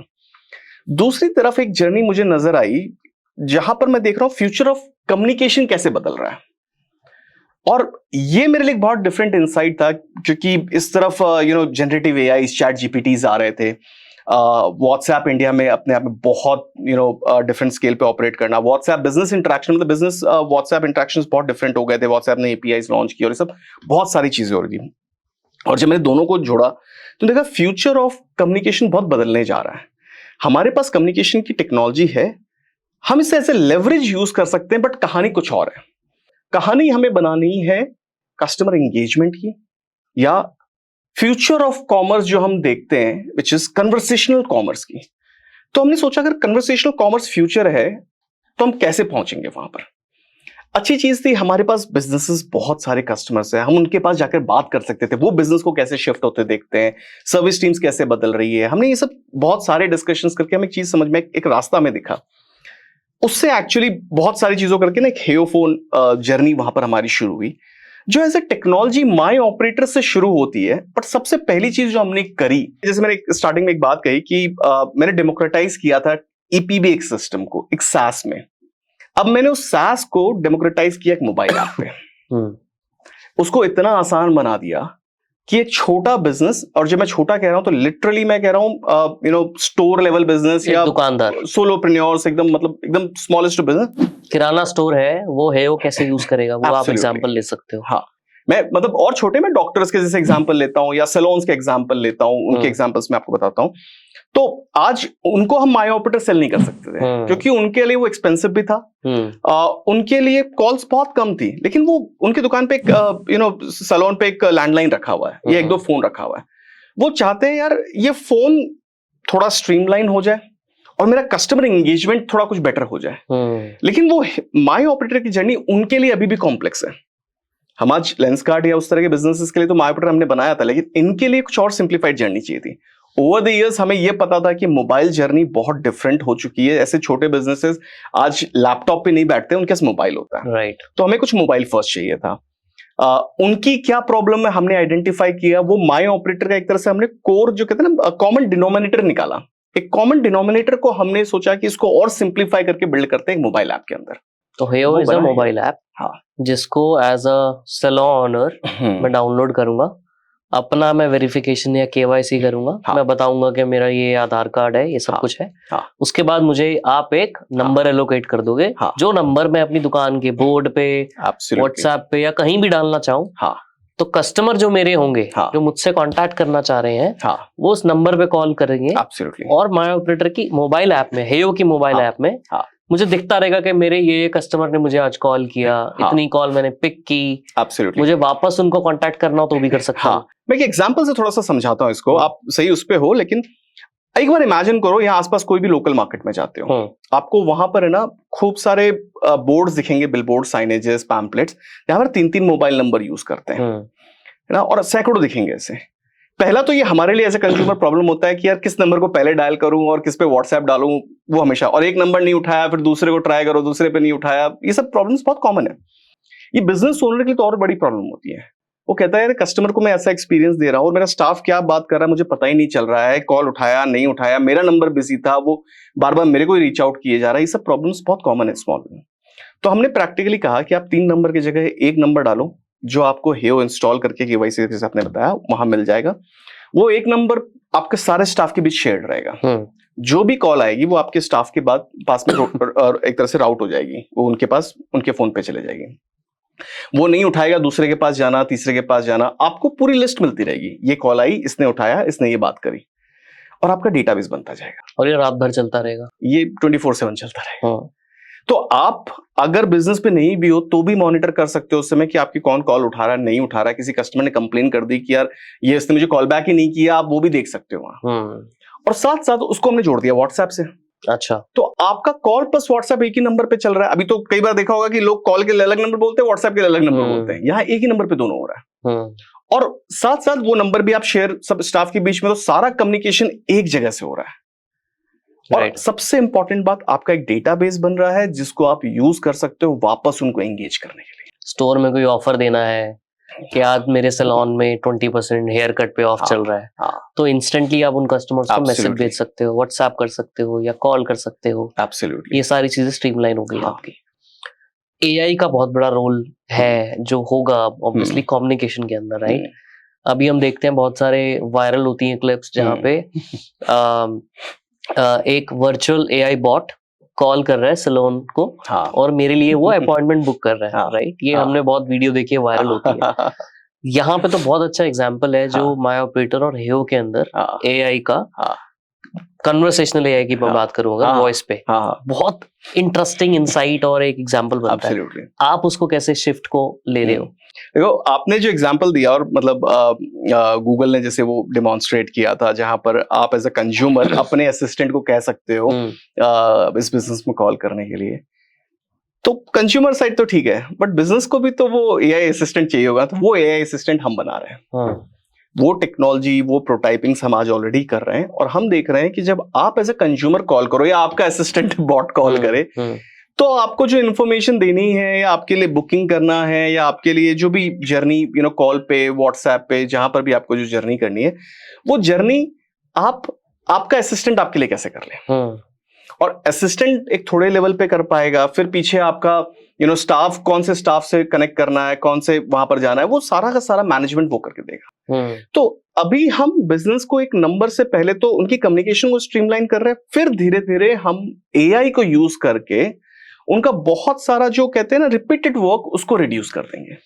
बट आपको लगता है कि क्या इंडिया या बाहर भी अभी रेडी है उस लेवल का कन्वर्सेशनल कॉन्फिडेंस लाने में, बात करने में? क्योंकि अभी मैंने देखा है बहुत रोबोटिक लगता है वो बात करते हुए। कब हम पहुंच पाएंगे उस जगह पे जहां पे डिफरेंशिएट करना मुश्किल हो जाए कि ये मुझसे एआई बात कर रहा था या ये एक्चुअली में एक ह्यूमन बात कर रहा था? यार देखो, मतलब आज से साल भर पहले क्वेश्चन मैं खुद मानता था, या मतलब मुझे लगता था अभी हाफ अ डेकेड दूर है। लेकिन पिछले एक साल में एक बहुत बड़ा चेंज आया, वो chat GPT. Chat GPT conversation के तरीके को बदल दिया। चैट जीपीटी के रिस्पॉन्सेज से मैं ये नहीं मानता कोई कहेगा कि ये मशीन कर रहा है या ह्यूमन कर रहा है, वो बहुत ह्यूमन लाइक कन्वर्सेशन कर पाता है। तो वो टेक्नोलॉजी तो आ गई है, मार्केटाइज होने में या कमर्शलाइज होने में अगला 1 साल 2 साल, तो 1-2 साल में हम ह्यूमन लाइक बॉट्स बना सकते हैं। आप देखने लग जाओगे, बना तो आज सकते हैं, बना तो हम आज रहे, हमने प्रोटोटाइपिंग करी है इन पे, बना हम आज रहे हैं, लेकिन वो कंज्यूमर तक पहुंचाना या बिजनेसेस तक पहुंचाना, लास्ट माइल बिजनेस तक, वो मानते हैं अगले 1-2 साल में आपको बहुत प्रिविलेंटली दिखने लगेगा। और कौन कौन सी इंडस्ट्रीज सबसे पहले इसको अडॉप्ट करेंगी? यार देखो, फंक्शन देखते हैं, जैसे कस्टमर सर्विस फंक्शन सबसे पहले इसको अडॉप्ट कर रहा है। एग्जाम्पल? कोई भी बिजनेस का आप कस्टमर सर्विस ले लो, जैसे अगर आज भी मतलब मैंने अभी जोमेटो पे देखा, जोमेटो के एआई चैट आ गया, जहां पर आप एआई से उसको कन्वर्स कर पा रहे हो। बॉट भी जो है, आप वहां पर बॉट पे उस पे टाइप करके आप वहां पर कस्टमर सर्विस जोमेटो के उस पे ले सकते हो। रिसेंटली एक और कंपनी ने अनाउंस किया था कि उन्होंने अपने 90% स्टाफ कम कर दिए यूजिंग एआई बॉट्स। ये जो एआई जर्नी है, ये ऑलरेडी बिल्ड होना पे काफी वायरल हुई थी वो बात। ओके, एआई की हम बात कर रहे हैं कि एआई कैसे ट्रांसफॉर्म कर देगा कि हम लोग कॉल करते हैं और वहां से सामने से एआई बात कर रहा है और सब कस्टमर की प्रॉब्लम सॉल्व कर रहा है, राइट? बहुत सारे चेंजेस आ रहे हैं इंडस्ट्री में। आपने भी हेयो बना दिया to address these issues. But एक स्टार्टअप की सबसे बड़ी प्रॉब्लम होती है कि कब क्या बनाना है वो समझना बहुत मुश्किल है। एब्सोल्युटली। और मेरे को ऐसा लगता है while it is a lot of science, it is a lot of art also, right? Absolutely. So you get gut feeling also, and you also have to have a luck. Yep. Very important factor जो लोग शायद miss करते हैं। मैं तो मानता हूँ कि लक बहुत बड़ा फैक्टर होता है, कि टाइमिंग बहुत जरूरी होती है। तो how as a startup founder अपने आप को कैसे रोकना चाहिए कि शिटी प्रोडक्ट ना बनाए? वो कैसे मैनेज करना होता है? या देखो, शिटी प्रोडक्ट ना बनाए तो एक ही चीज पे कर सकते हो, आप अपने कस्टमर को किंग मान के चलो। आप जो भी बिल्ड करना है, आप ये बात मान के चलो कि आप कस्टमर के लिए कर रहे हो, कस्टमर आपका सेंटर और जर्नी में, वो कस्टमर ऑब्सेशन आप रखो। अगर आपने कस्टमर ऑब्सेशन को रखा हुआ as a culture, as your mental model etcetera, आप शिटी प्रोडक्ट तो नहीं बनाओगे। हाँ, लक का फैक्टर आता है, और लक कई बार आपके उस आइडिया को एक्सेलरेट करने में हेल्प कर देगा। कई बार वो टेल विंड दे देगा कि आप बहुत ही डिफरेंट लेवल पे उसको बिल्ड कर पाओ। कई बार होगा कि मार्केट चेंज हो जाएगा सब, लेकिन आप शिटी प्रोडक्ट तो नहीं बनाओगे। है ना? देखो, इस पे एक और दूसरा पार्ट ये है ना कि आप क्या कंट्रोल कर सकते हो। आप कंट्रोल कर सकते हो अपना आर्ट और साइंस, है ना? आर्ट भी कुछ नेचुरल होंगे, कुछ आपको सीखने पड़ेंगे। साइंस तो आप सीख सकते हो, और जो चीज कंट्रोल कर सकते हो उसको करके आप बिल्ड करते चलो। और सबसे अच्छा होता है ना कि हमेशा यार प्रोटोटाइप करो, टेस्ट करो, प्रोटोटाइप करो, वैलिडेट करो, वो जर्नी से करो। इवेंचुअली कितना बड़ा होगा, कितनी बड़ी जर्नी आप कवर कर पाओगे, तो लक बताएगा। लेकिन आप अपना काम तो करो। आपका काम है कि आप सही प्रॉब्लम को समझो, कस्टमर को फोकस करो, उसके अराउंड मार्केट एक हाइपोथेसिस लो कि मार्केट किस डायरेक्शन पे जा रहा है, क्या होने वाला है, और वहां बिल्ड करो। फिर बाकी छोड़ दो। स्टार्टअप्स, बहुत सारे लोग मुझसे भी इंटरेक्ट करते हैं जब, तो मैं कॉमन प्रॉब्लम देखता हूँ कि वो लोग एक तो बहुत टाइम स्पेंड करते हैं बनाने में प्रोडक्ट को, MVP का कॉन्सेप्ट शायद समझ नहीं आता, और दूसरा बहुत टाइम लगाते हैं लॉन्च करने में। तो क्या देखना चाहिए when you are launching a startup, you know, क्या बिगेस्ट मिस्टेक है जो हमें अवॉइड करनी चाहिए? यार देखो, जैसा तुमने कहा ना, आई थिंक ये तो सबसे पहला फैक्टर होता है कि टाइम बहुत मैटर करता है, क्योंकि टाइम के साथ साथ चीजें बहुत चेंज हो जाती हैं। तो आप परफेक्शन पे तो मत जाओ, आप ये मत सोचो कि परफेक्ट प्रोडक्ट बना रहे हो। अगेन, ओनली चीज आपको करनी है, कस्टमर को सेंटर पे रखो, उसकी एक छोटी सी प्रॉब्लम इमीडिएटली सॉल्व करके दो, इमीडिएट से शुरू करो। आपने से अभी यहां पर किया ना कि MVP बनाने में टाइम लगता है, मैं एक्चुअली इस पे मेरी एक हाइपोथेसिस दूसरी है, मैं कहता हूं MVP भी बहुत लेट है। मैं कहता हूं MP से शुरू करो, minimal product which is not viable. मैंने जब हेयो लॉन्च किया था ना, तो उसकी वायबिलिटी नहीं थी। कस्टमर आ रहे थे, वो मतलब हफ्ते भर यूज करके भी चले जा रहे थे, क्योंकि उससे कई इश्यूज थे, कई बग्स थे, कई चैलेंजेस थे, हमें पता था। मेरी टीम आके मुझसे कहती थी, सर कस्टमर है ना नेगेटिव हो जाएगा। मैं बोलता मुझे पता होगा, लेकिन आए तो सही, राइट, कुछ तो किया उसने। हाँ, कुछ तो किया। मुझे तो पहले ये ना कि उसको चाहिए भी नहीं, वो आ भी रहा है कि नहीं आ रहा, राइट, डिमांड है या नहीं, डिमांड है कि नहीं, करेक्ट है ना। बाद में वाइबिलिटी तो बिल्ड होती रहेगी यार, और इसीलिए ना आपको वहीं से शुरू कर देना चाहिए। अब वेट मत करो कि वाइबल बने, परफेक्ट बने, परफेक्शन तो और आ गया, वाइबिलिटी भी वेट मत करो यार। Before you get into MVP ना, you get product messaging fit. Okay. आप जो मैसेज कस्टमर को दे रहे हो, क्या कस्टमर रिलेट कर पा रहा है विच इज प्रोडक्ट की नीड। जैसे हमने हेयो का कहा था, तो हमने सबसे पहले कहा smart line to replace 3 staff number. अब इसकी हमें ना जर्नी बार बार देखते थे कि कस्टमर इस मैसेज से रिलेट कर रहा है, ये मैसेज से रिलेट कर रहा है। पता है कि वो आके प्रोडक्ट वाइबल नहीं होगा, लेकिन वो आए तो सही, किस मैसेज से आ रहा है, क्या चीज उसे समझ में आ रहा है, उसकी क्या प्रॉब्लम सॉल्व हो रही है, वो क्या सोचता है, उसकी प्रॉब्लम क्या इंपॉर्टेंट है।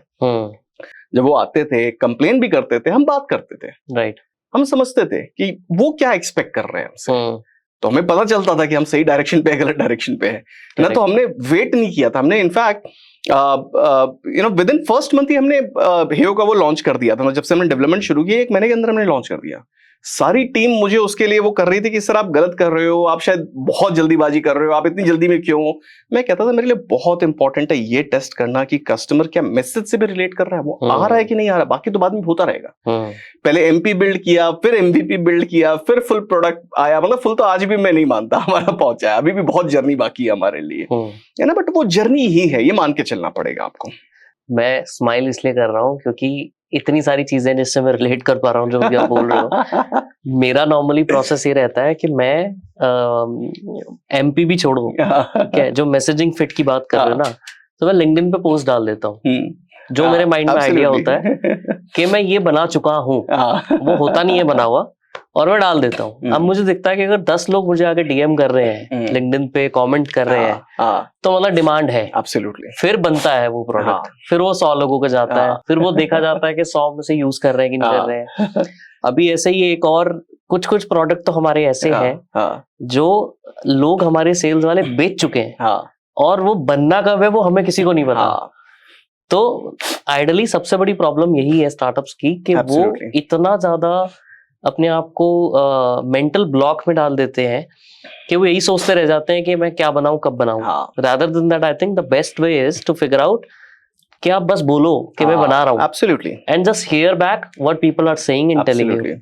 यार देखो, इस पे क्या होता है ना, इतने साल के एक्सपीरियंस से एक बात मैंने सीखा है, आपका प्रोडक्ट कितना भी अच्छा हो, लोग की नीड वो है कि नहीं, और कितने सारे लोग, कितना बड़ा मार्केट, वो कहते हैं ना यार, अगर आपने बना लिया MVP भी, और उसके बाद आप रियलाइज कर रहे हो यार 10 ही इंक्वायरी आ रही है, तो आपको पता चलेगा यार ये तो बहुत कम है ना मार्केट का। लेकिन क्या होता है, जैसे ही आप एक कॉस्ट डाल देते हो, आप एक संकन कॉस्ट इफेक्ट में चले जाते हो। ये एक बहुत बड़ा बायस होता है, sunken cost effect. Sunken cost effect क्या होता है? तो एज अ ह्यूमन ना, हम लोग बहुत ही लॉस अवर्स होते हैं। हम लोग हमेशा अपने लॉस को मिनिमाइज करने के लिए पहले वर्क करते हैं। जैसे आपके सामने A और B 2 ऑप्शन है, एक तरफ आप 50 यूनिट गेन करोगे, एक तरफ 50 यूनिट लूज करोगे, सेव मनी और कुछ भी। आपका हमेशा बायस उस 50 यूनिट जो लूज हो रहा है उसको सेव करने में ज्यादा रहेगा, उस 50 यूनिट के गेन को उस पे कम, क्योंकि आपके लिए ना वो हमेशा एक लूज करने वाला एस्पेक्ट ज्यादा होता है। ये ह्यूमन के डे टू डे बिहेवियर में बहुत सारे जगह दिखते हैं। सेम क्या होता है, जब हम MVP बना देते हैं ना, तब हम संकन कॉस्ट इफेक्ट में आ जाते हैं कि मेरा ये तो पैसा लग गया ना, अरे अब तो मुझे आगे तो बढ़ाना ही है ना, मुझे तो इसको आगे करना ही है, और हम उस बायस में चले जाते हैं कि यार मेरा इतना पैसा तो कुछ ना कुछ तो रास्ता निकालेंगे, आप पीछे नहीं हट पाते हो। जबकि आप जो वो एमपी या आपने से कहा कि मैसेजिंग फिट जो आप चेक करते हो, वहां पर आपका कॉस्ट कुछ नहीं था, आप पहले बायस छोड़ के स्टार्ट करते हो कि कस्टमर की इंक्वायरीज कितनी है, डिमांड कितनी है, राइट, डिमांड इनफ है तो यार आगे काम करो, डिमांड ही नहीं है तो फिर जल्दी से डिसीजन ले लो। यहाँ पे ईगो का भी बहुत बड़ा रोल आता है ना, कि ये मैंने सोचा था तो क्यों नहीं चल रहा। वो आपको हटाना चाहिए आइडियली, कि ईगो हट गई ना तो आप फिर प्रैक्टिकल होकर सोच पाते हो। हाँ, देखो कस्टमर को किंग बना दो, सारे ईगो हट जाएंगे। ये बात मानना बहुत जरूरी है, कस्टमर किंग है। करेक्ट। आपने ना 2 पॉइंट्स बोले जिसपे मैं दोनों पे बात करूंगा। पहला तो था कि साइज ऑफ द मार्केट है कि नहीं है।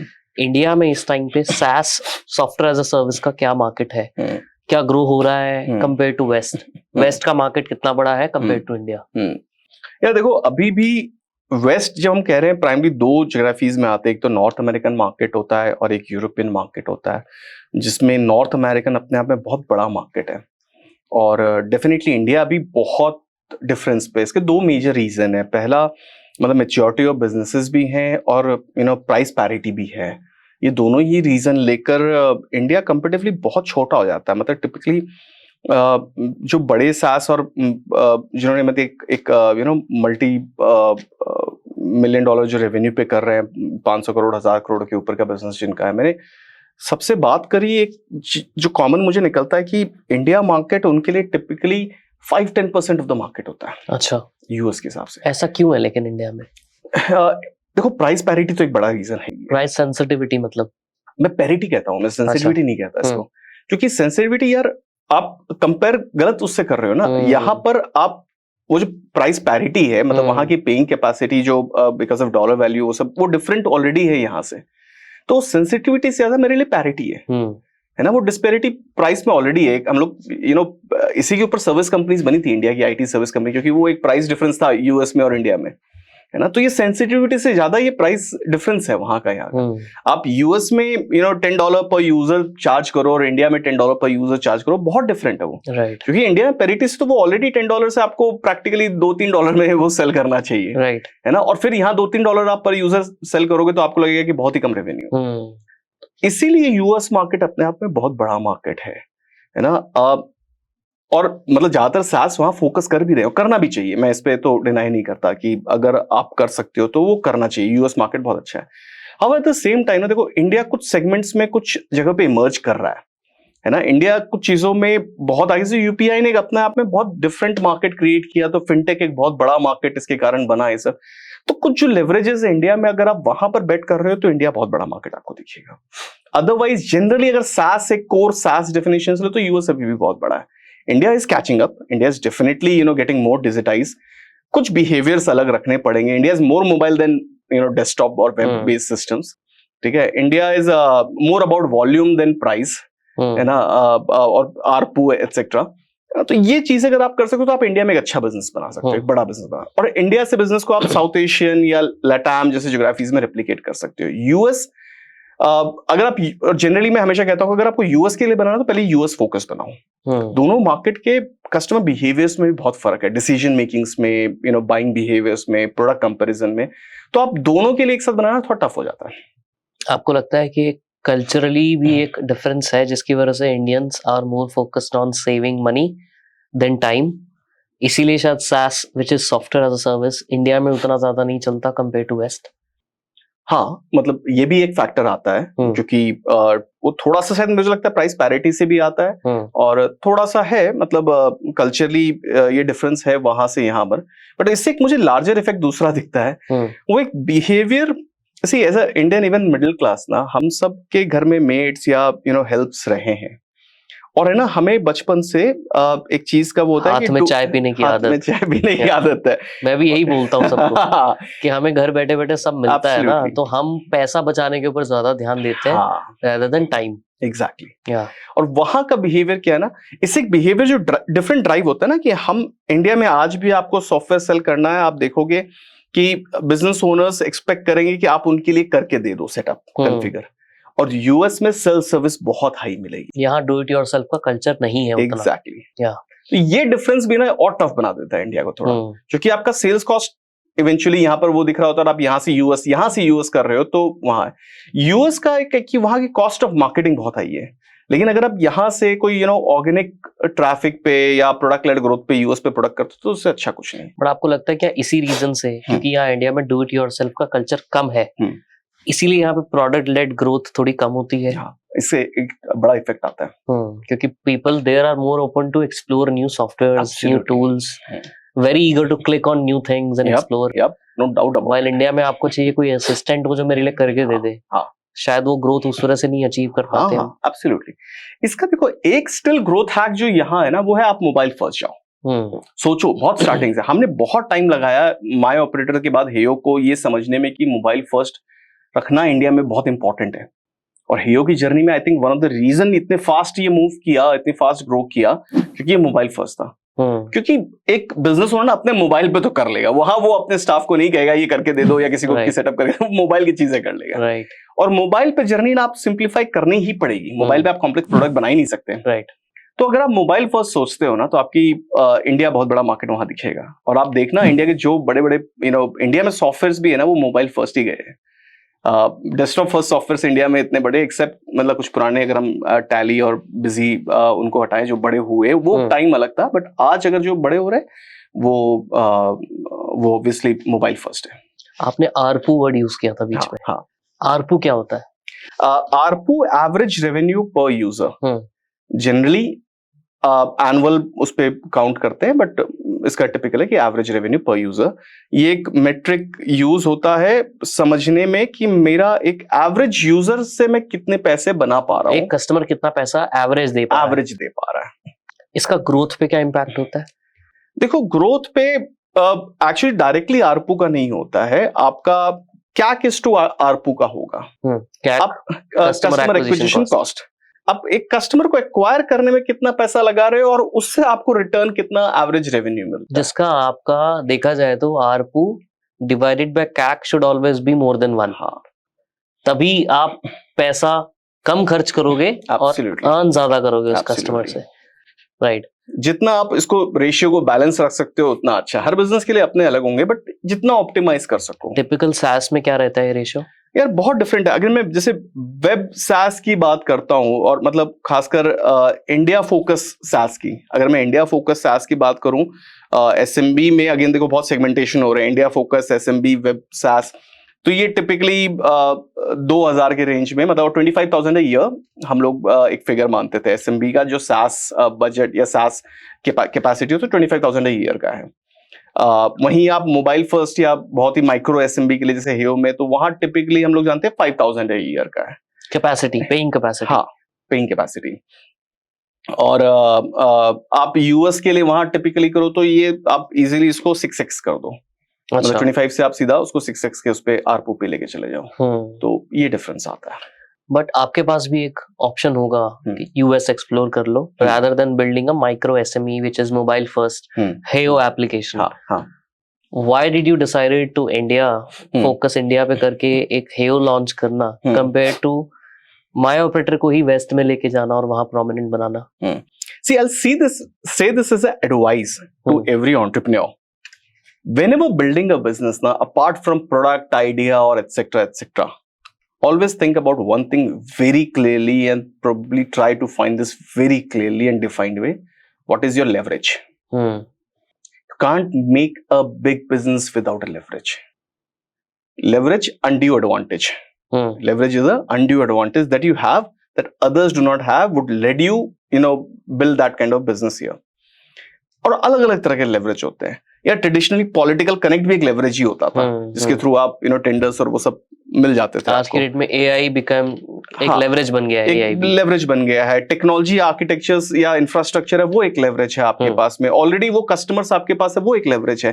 पैसा है आपके पास में इन्वेस्टर का, वो भी एक लेवरेज है। बट आपको अपना लेवरेज क्लियर समझ में आना चाहिए। और मैं इस पे बहुत स्ट्रांगली बिलीव करता हूँ। मेरे मेंटल फ्रेमवर्क का एक बहुत इंपॉर्टेंट कंपोनेंट है जो मैं हमेशा पूछता हूँ अपनी टीम में भी कि व्हाट इज द लेवरेज। हमें जब हमने मार्केटर बनाया तब तो इवेंचुअली हमें यूएस मार्केट और वो सब समझ में नहीं था। हमने इंडिया के लिए बनाया और बना के हम लोग किए। इंडिया के बाहर कस्टमर्स हैं हमारे, पर टिपिकली 10% ही है। लार्जली 90% इंडिया में बिजनेस था। तो हमें पता था कि इंडिया में इंफ्रास्ट्रक्चर हमारा सॉलिड है, हमने वो टेलीफोनी पूरा वो सिस्टम्स बनाए हुए हैं, टेलीकॉम पार्टनरशिप्स करी हुई है, उसके अराउंड बिलिंग, कस्टमर मैनेजमेंट, सारी चीजें बनी हुई है। अब हमने देखा ये हमारे लिए अपने आप में लेवरेज है। हम सेम चीज को एक नए प्रोडक्ट के फॉर्म में डालकर वो कर रहे हैं और वही इंफ्रास्ट्रक्चर को रीयूज कर रहे हैं, तो मेरा इंफ्रास्ट्रक्चर कॉस्ट कम हो गया, या मेरा प्रैक्टिकली नया कॉस्ट ऑफ इम्प्लीमेंटेशन तो जीरो हो गया ना। तो ये मेरे लिए लेवरेज था। मैं आज अगर कोई नए मार्केट में जाऊं तो मुझे वो सेटअप्स और वो सब काफी चीजें करनी पड़ेगी, पूरा रीइन्वेंट करना पड़ेगा व्हील आपको, तो वो मेरा लेवरेज नहीं है ना। वहाँ का कल्चर, वहाँ की सेल्स करने का तरीका, वो सब पहले सेट करना पड़ेगा। एब्सोल्युटली।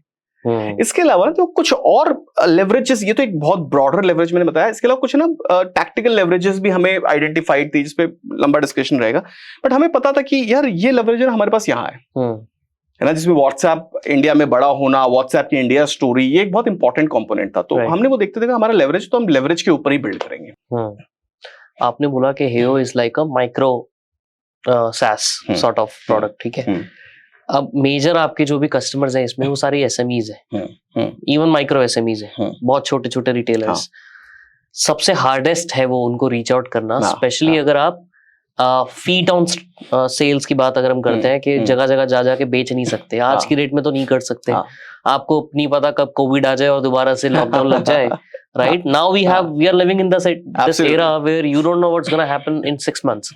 Absolutely. तो उस सिनेरियो को ध्यान में रखते हुए एक स्टार्टअप को, एक कंपनी को, SMEs को कैसे टारगेट करना चाहिए? What is the right way? ठीक है, मैं एक पार्ट से जस्ट ना वो कमेंट से स्टार्ट करता हूँ, जैसे आपने कहा ना कि कोविड कब आ जाए वाला। यार पहले ना जब एग्रीमेंट्स होते थे उस पे क्लॉज होते थे फोर्स मेजर के क्लॉज होते थे। मैं हमेशा सोचता था यार क्यों ही होता है, मतलब कौन सा लड़ाई क्या हो जाएगा, क्या होने वाला, क्या ही होगा। मुझे लगता है हमारी जनरेशन को ना ये क्लॉज कोविड ने सिखा दिया कि इस क्लॉज का इंपॉर्टेंस क्या है। Correct. But coming to the original question, देखो इनको रीच आउट करना तो टफेस्ट यहाँ पर था, और हमने ओवर द मार्केट जर्नी ना ये समझा हुआ था कि कैसे कर सकते हैं। हमारे पास ऑलरेडी कस्टमर्स आ रहे थे, माइक्रो SMB कम थे लेकिन कुछ हमें दिखते थे, और हमें बिहेवियर डिफरेंसेस, उनके usage difference, mobile first behaviour, सबके ऊपर अंडरस्टैंडिंग हमने बहुत स्ट्रॉन्ग बिल्ड की थी। तो हमें ये पता था ये माइक्रो SMB को रीच आउट करना तो हमें मोबाइल फर्स्ट जर्नी जानी पड़ेगी, हमें प्रोडक्ट लेड जर्नी बनानी ही पड़ेगी। तो जब हमने MVP बनाया ना, तो मेरे लिए सबसे पहला ये था, प्रोडक्ट में इश्यूज थे, सब तरह की चीजें थी, बट मुझे पहले ये पता था कि पहले मुझे ये चेक करना है कि क्या कस्टमर आके सेल्फ सर्विस जर्नी कर सकता है कि नहीं कर सकता। वो आकर खुद से हमारे बिना सेल्स टीम के हेल्प के वो उस जर्नी को क्रॉस कर पा रहा है कि नहीं कर पा रहा है। जब हमने ये चीज पे कॉन्फिडेंस बिल्ड कर लिया, हमने डेटा से देखा, हमने समझा कि कस्टमर आ रहा है, वो यूज कर रहा है, वो प्रोडक्ट के जो पहले 7 दिन के यूसेज को ड्राइव कर पा रहा है, तब हमें कॉन्फिडेंस आया कि ये SMB के लिए, माइक्रो SMBs के लिए सही है। अब हमारा दूसरा क्वेश्चन था, ठीक है कुछ लोग आए, कुछ लोगों ने यूज किया, बट लार्जली ये कैसे, मतलब हम लोग देखते हैं कैसे मार्केट में होगा।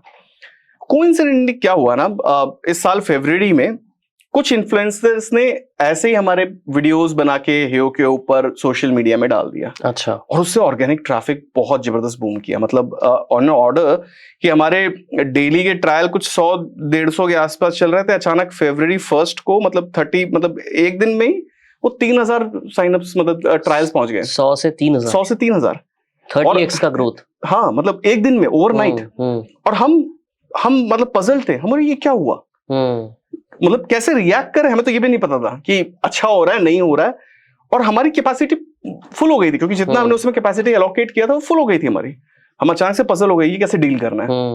ऑपरेशन टीम आकर कंप्लेन करने लगे, सर ये तो हमें नहीं बताया गया था कि इतने तेजी से जाना है, हमें तो हमें भी नहीं पता, रेडी भी तो होना चाहिए। बट उससे हमने समझा कि यार there is a huge curiosity factor attached to it. अब देखो, अगर मैं प्रोडक्ट पूरा बिल्ड करने के टाइम लगता है, ये सब इनसाइट्स मुझे उस समय नहीं मिलते। मैंने बनाया, मुझे दिखा कि यार ये ना प्रोडक्ट ऐसे भी आगे जाएगा क्योंकि इसमें क्यूरियोसिटी वैल्यू है। लोग है ना ट्रायल के लिए बहुत आ रहे हैं, वो ट्राई करना चाहते हैं, अच्छा ऐसा सिस्टम है, अच्छा ऐसे कर सकते हैं, अच्छा एक नंबर सारे स्टाफ के बीच में हो सकता है, अच्छा मुझे कॉल करके देखने दो।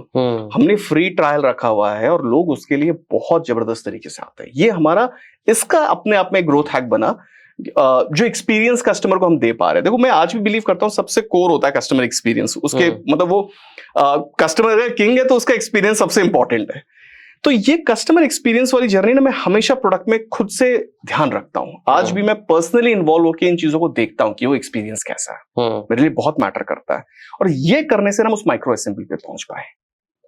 तो आपको लगता है कि इस माइक्रो एसएमई सेक्टर के अंदर रेफरल और वर्ड ऑफ माउथ बहुत स्ट्रांग रहता है कंपेयर टू अदर सेक्टर्स? हाँ, बहुत। ऐसा क्यों है? पर यार देखो, इनका है ना, पहला एक तो वॉल्यूम इफेक्ट है। माइक्रो एसएमबीज नंबर्स में बहुत ज्यादा है इंडिया में, और बहुत छोटे छोटे हैं। इनके अपने छोटे छोटे ग्रुप्स बने हुए हैं, एसोसिएशंस बने हुए हैं, फ्रेंड सर्कल्स में होते हैं। और जहां पर इनका बिहेवियर, मतलब एक कोई प्रोडक्ट पसंद आता है तो जनरली कम्युनिकेट करते हैं। अब जैसे जैसे ऑर्गेनाइजेशन की साइज बड़े करते जाते हैं ना, वहां पर डिसीजन मेकिंग बढ़ता जाता है, प्रोसेस लंबा होता है। डिसीजन में ना इमोशन से ज्यादा स्टेप्स, लॉजिक्स और वो सब चीजें आ जाती है, तो वो वायरलिटी अपने कम हो जाती है। तो word of mouth come real product led growth अगर देखी जाए, हाँ, तो एसएमई के अंदर इनफैक्ट ज्यादा चांसेस हैं प्रोडक्ट लेड ग्रोथ के कंपेयर टू एंटरप्राइज लेवल। हाँ, एंटरप्राइज में मुझे नहीं पता कोई बहुत ही सक्सेसफुल एंटरप्राइज फर्स्ट अगर कोई प्रोडक्ट लेड ग्रोथ के एग्जांपल्स है तो ऐसे एग्जांपल्स हैं जिन्होंने बाद में एंटरप्राइज को भी सर्व करने लग गए। बट नेचुरली अगर देखो तो जो एसएमबी से ही प्रोडक्ट लेड हो सकता है। जैसे या तो कंज्यूमर साइड आप कर सकते हो या एसएमबी कर सकते हो। एंटरप्राइजेस में नेचुरली प्रोडक्ट लेड ग्रोथ बनाना बहुत मुश्किल है। और प्रॉपर एंटरप्राइज में आप जाओ तो वहां तो इतने सारे स्टेप्स हैं, वो प्रोडक्ट लेड ग्रोथ तो पहुंच ही नहीं पाएगा वहां तक। इंटरेस्टिंग। आपने अब तो फंडिंग रेज कर ली है इतने सालों बाद, small amount. When do you think is the right time to raise a fund? हाँ, जैसे हमारे केस में ना, जब फरवरी में हमें उस तरह का एक सडन एक्सपोनेंशियल ग्रोथ दिखा, हमें समझ में आया कि ये प्रोडक्ट बहुत तेजी से मूव कर सकता है। जो 30x अगर ओवरनाइट कर सकता है without really spending a single penny, हमें क्लियर था कि ये बहुत तेजी से मूव कर सकता है। और साथ ही साथ ना हमारा एक लार्जर विजन उस पर बना हुआ था, जिसके लिए हमें पता कि हमें बहुत R&D में स्पेंड करना है अभी। और जब ये पूरी जर्नी हमें जुड़ते हुए दिख रही थी कि हम फास्ट मूव कर सकते हैं, R&D में बहुत पैसा चाहिए अभी, तब हमें क्लियर था कि हमें अब पैसा रेज करना चाहिए। सी, आप है ना, आइडियली कभी भी large amount at least customer growth के लिए सिर्फ नहीं करते हो अनटिल अनलेस आपको नेटवर्क इफेक्ट दिख रहा है। नेटवर्क इफेक्ट एक एक्सेप्शन है जहां आप कस्टमर एक्वायर करने के लिए रियली पैसा रेज करना जैसा फेसबुक ने किया था। हाँ, फेसबुक ने भी, और भी इंडिया में जो भी मार्केट प्लेसेस वाले जितने ये सब है, उन्होंने उसके लिए रेज किया। अदरवाइज ना आप कैपेसिटी बिल्डिंग के लिए करते हो, आप चाहे मैन्युफैक्चरिंग के लिए कर लो, आप सप्लाई चेन के लिए कर लो, कोई भी ऐसा जो आपको एक अनड्यू एडवांटेज बाद में दे। हमारे केस में वो R&D होता है। तो हमें पता था कि यार इस पे R&D में हमें खूब इन्वेस्ट करना, तभी हम पहुंच पाएंगे। ऑलरेडी मुझे वेलोसिटी मिल रही है, तब हमें पता था कि हमें फंड रेज करना है।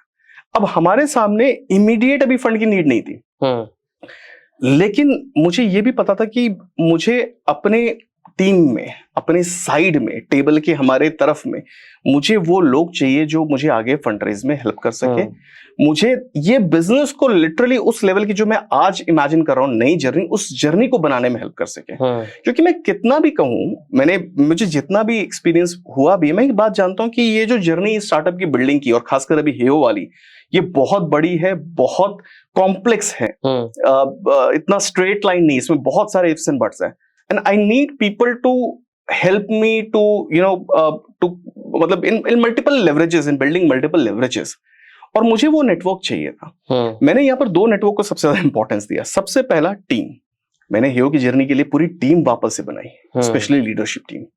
दूसरा, इन्वेस्टर्स जो एक तरह से हमारे बोर्ड पे आए, या वो हमारे वो एंजल्स जिन्होंने खुद धंधा बिल्ड किया, बिजनेस बिल्ड किया, वो जानते हैं कि ये बिजनेस कैसे बिल्ड होगा इंडिया में, एसएमबी मार्केट, रिटेल और इन सेगमेंट्स की बहुत अच्छी अंडरस्टैंडिंग रखते हैं। तो हमने वैसे बहुत हैंड पिक करके कुछ इन्वेस्टर्स को हम लेके आए जो हमारे लिए हेयो जर्नी बिल्ड करने में हेल्प कर सके। तो हमारा ऑब्जेक्टिव ये क्लियर था। सो अंकित, मुझे ये समझना था कि इस टाइम पे माय ऑपरेटर या हेयो का क्या स्केल है, क्या नंबर्स की अगर हम बात करें तो कितने कस्टमर्स हो चुके हैं और कितने साल में वो हुए हैं। ऑब्वियसली देखो, माय ऑपरेटर एक तो थोड़े साइज ऑफ कस्टमर्स बड़े हैं। तो पिछले ऑलमोस्ट 2015 से अभी तक देखो 8 साल में जो लार्जर ग्रोथ हमारी हुई है, ऑलमोस्ट हम लोग इस समय एक्टिव 7000 कस्टमर के आसपास में है। तो ये बिजनेसेस हैं थोड़े डिसेंट स्केल वाले, साइज वाले। हेयो ने ये नंबर सिर्फ 2.5 क्वार्टर 3 क्वार्टर में अचीव कर लिया है। साइज ऑब्वियसली छोटे हैं, बट अगर 8 महीने में अचीव कर लिया है अंदाजा। हाँ, 8 महीने में हम 8,000 कस्टमर्स हम ऑलरेडी क्रॉस कर चुके हैं। तो साइज डिफरेंट है, आरपू डिफरेंट है, लेकिन स्पीड अगर हम सोचें तो वो मल्टीफोल्ड फास्ट है देन माय ऑपरेटर से। और इसीलिए मैं जैसे हम लोग ने पहले डिस्कस किया कि प्रोडक्ट लेड ग्रोथ की स्पीड बहुत अलग होती है। करेक्ट, यही प्रोडक्ट लेड ग्रोथ और इन सब की बातें कर रहे हैं हम। What do you think is the number one or biggest reason of failure of a startup in India? यार देखो, सब अपने अपने कॉन्टेक्स्ट में अलग अलग आंसर्स दे सकते हैं। जैसे मैंने अपने साथ में जो देखा है और मेरा बहुत स्ट्रॉन्ग इस पे ओपिनियन है, वो होता है कि आप पेशेंस नहीं आप में होता है to build a business for a long run. एक डिफरेंस जो मैंने देखा है ना, जो एंटरप्रेन्योर सक्सीड किए हैं या जो नहीं किए, उनके बीच मुझे लगता है सबसे इंपॉर्टेंट, बाकी फैक्टर्स थोड़े बहुत रोल प्ले कर सकते हैं, but more than anything it's a perseverance. लोग बहुत जल्दी गिव अप कर देते हैं। आप अगर सोचते हो कि एक स्टार्टअप आप साल भर, 2 साल, 3 साल में बिल्ड कर लोगे, तो आप गलत फहमी में हो। कुछ लकी केस हो सकते हैं, देखो वो भी लक हमने डिस्कस किया, लेकिन अदरवाइज ना स्टार्टअप की जर्नी डेकेड्स में जाती है। आपको बहुत सारे फेलियर्स देखने पड़ेंगे टू बिकम वन सक्सेस। और ज्यादातर स्टार्टअप्स में देखा ना कि वो एक चीज से स्टार्ट करते हैं, वो जैसे फेल हुआ वो वापस से जॉब में चले गए, उन्होंने फिर से रेगुलर अपना उसमें काम में शुरू कर दिया। लेकिन जो अच्छे स्टार्टअप्स और जो स्टार्टअप्स ग्रो किए, उन्होंने देखा कि वो एक फेलियर हुआ, उसके बाद कुछ और करने की कोशिश किया या उसी में इम्प्रोवाइज किया, पिवट करते गए, कोशिश करते गए कई सालों तक। मतलब डेकेड मेरे लिए बहुत कॉमन है। एक क्लियर डिफरेंस करने, एक एंटरप्रेन्योर जो सक्सीड किए और जो सक्सीड नहीं किए उनमें। इवन स्टार्टअप्स में देखो, ये तो एंटरप्रेन्योर के एक्चुअली पर्सपेक्टिव में था। स्टार्टअप्स के उसमें देखो ना, तो ज्यादा मुझे रीजन लगता है कि मार्केट समझना, मार्केट साइज समझना एक गलती जो कॉमनली मैंने देखा लोग करते हैं। आप ये जानते हो लोग की प्रॉब्लम भी है, अगर आपने उतना भी समझ लिया, वो तो मैं एक्सपेक्ट कर रहा हूं कि आपने समझा ही होगा, फर्स्ट थिंग वही है। लेकिन उसके बाद आप सोचते हो कि यार इसका मार्केट बहुत बड़ा होगा, आप अपने नंबर्स एनालाइज नहीं करते, कितने लोग कितना पे करेंगे, हम ओवर एस्टिमेट करते हैं चीजों को। और वो दूसरा बड़ा रीजन बनता है कि लोग जैसे स्टार्ट करते हैं, उनको पता है कि वो कस्टमर एक्वायर करना इतना डिफिकल्ट है क्योंकि बहुत छोटा मार्केट है, एक्सेट्रा। और तीसरा जो सबसे बड़ा रीजन में आता है, वो आता है कि हम प्रोडक्ट को बहुत फोकस करते हैं, डिस्ट्रीब्यूशन को नहीं करते। राइट, कस्टमर प्रायोरिटी है, डिस्ट्रीब्यूशन प्रायोरिटी है, प्रोडक्ट बहुत बाद में आता है। राइट।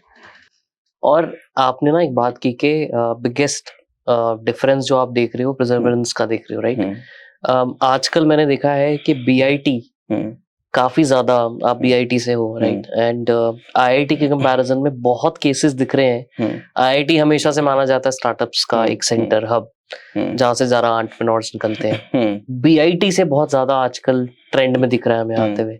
ऐसा क्या डिफरेंस कर दिया बीआईटी ने कि वहां से बहुत सारे स्टार्टअप्स निकल रहे हैं? सही, अच्छा हुआ आपने पहले तो बीआईटी सही रेफर किया। बहुत लोग बेट्स और बीआईटी में कंफ्यूज करते हैं। दोनों डिफरेंट बिरला फैमिलीज के हैं, दोनों ही बिरला इंस्टीट्यूट टेक्नोलॉजी। मेरी जर्नी बीआईटी से शुरू हुई, तो एक डिफरेंस जो मैंने देखा, और मेरे खासकर मेरे साथ में बहुत सारे लोग एंटरप्रेन्योर्स बने, बिजनेसेस रन किए, और मैंने एक जो डिफरेंस देखा है, हो सकता है ये मेरा पर्सनल ऑब्जर्वेशन है। यार हम लोग जो भी बीआईटी में है, हम लोगों ने आईआईटी के लिए ट्राई जरूर किया होगा। हम लोग आईआईटी में नहीं जा पाए, किसी को अच्छी सीट नहीं, अच्छी ब्रांच नहीं मिला, या जो भी रीजन से, तो हम लोग बीआईटी में आए। और जब बीआईटी में आए ना, तो हमारे लिए वो ड्रीम अभी भी अधूरा सा रह गया, आईआईटी जाने वाला। हाँ, हमारे लिए वो खुद को प्रूव करने वाला। आईआईटी में जाना भी ना most Indian middle class family के लिए मैटर करता है, खुद को प्रूव करना। और हम लोग वो प्रूव कर नहीं पाए। जब प्रूव कर नहीं पाए ना, तो वो आधी सी जो हमारी प्रूव करने की जो ललक रहती है ना, वो बाकी रहती है, और वो ड्राइव करती है, मुझे आज भी करती है। क्योंकि आज भी मुझे लगता है कि मुझे प्रूव करना है।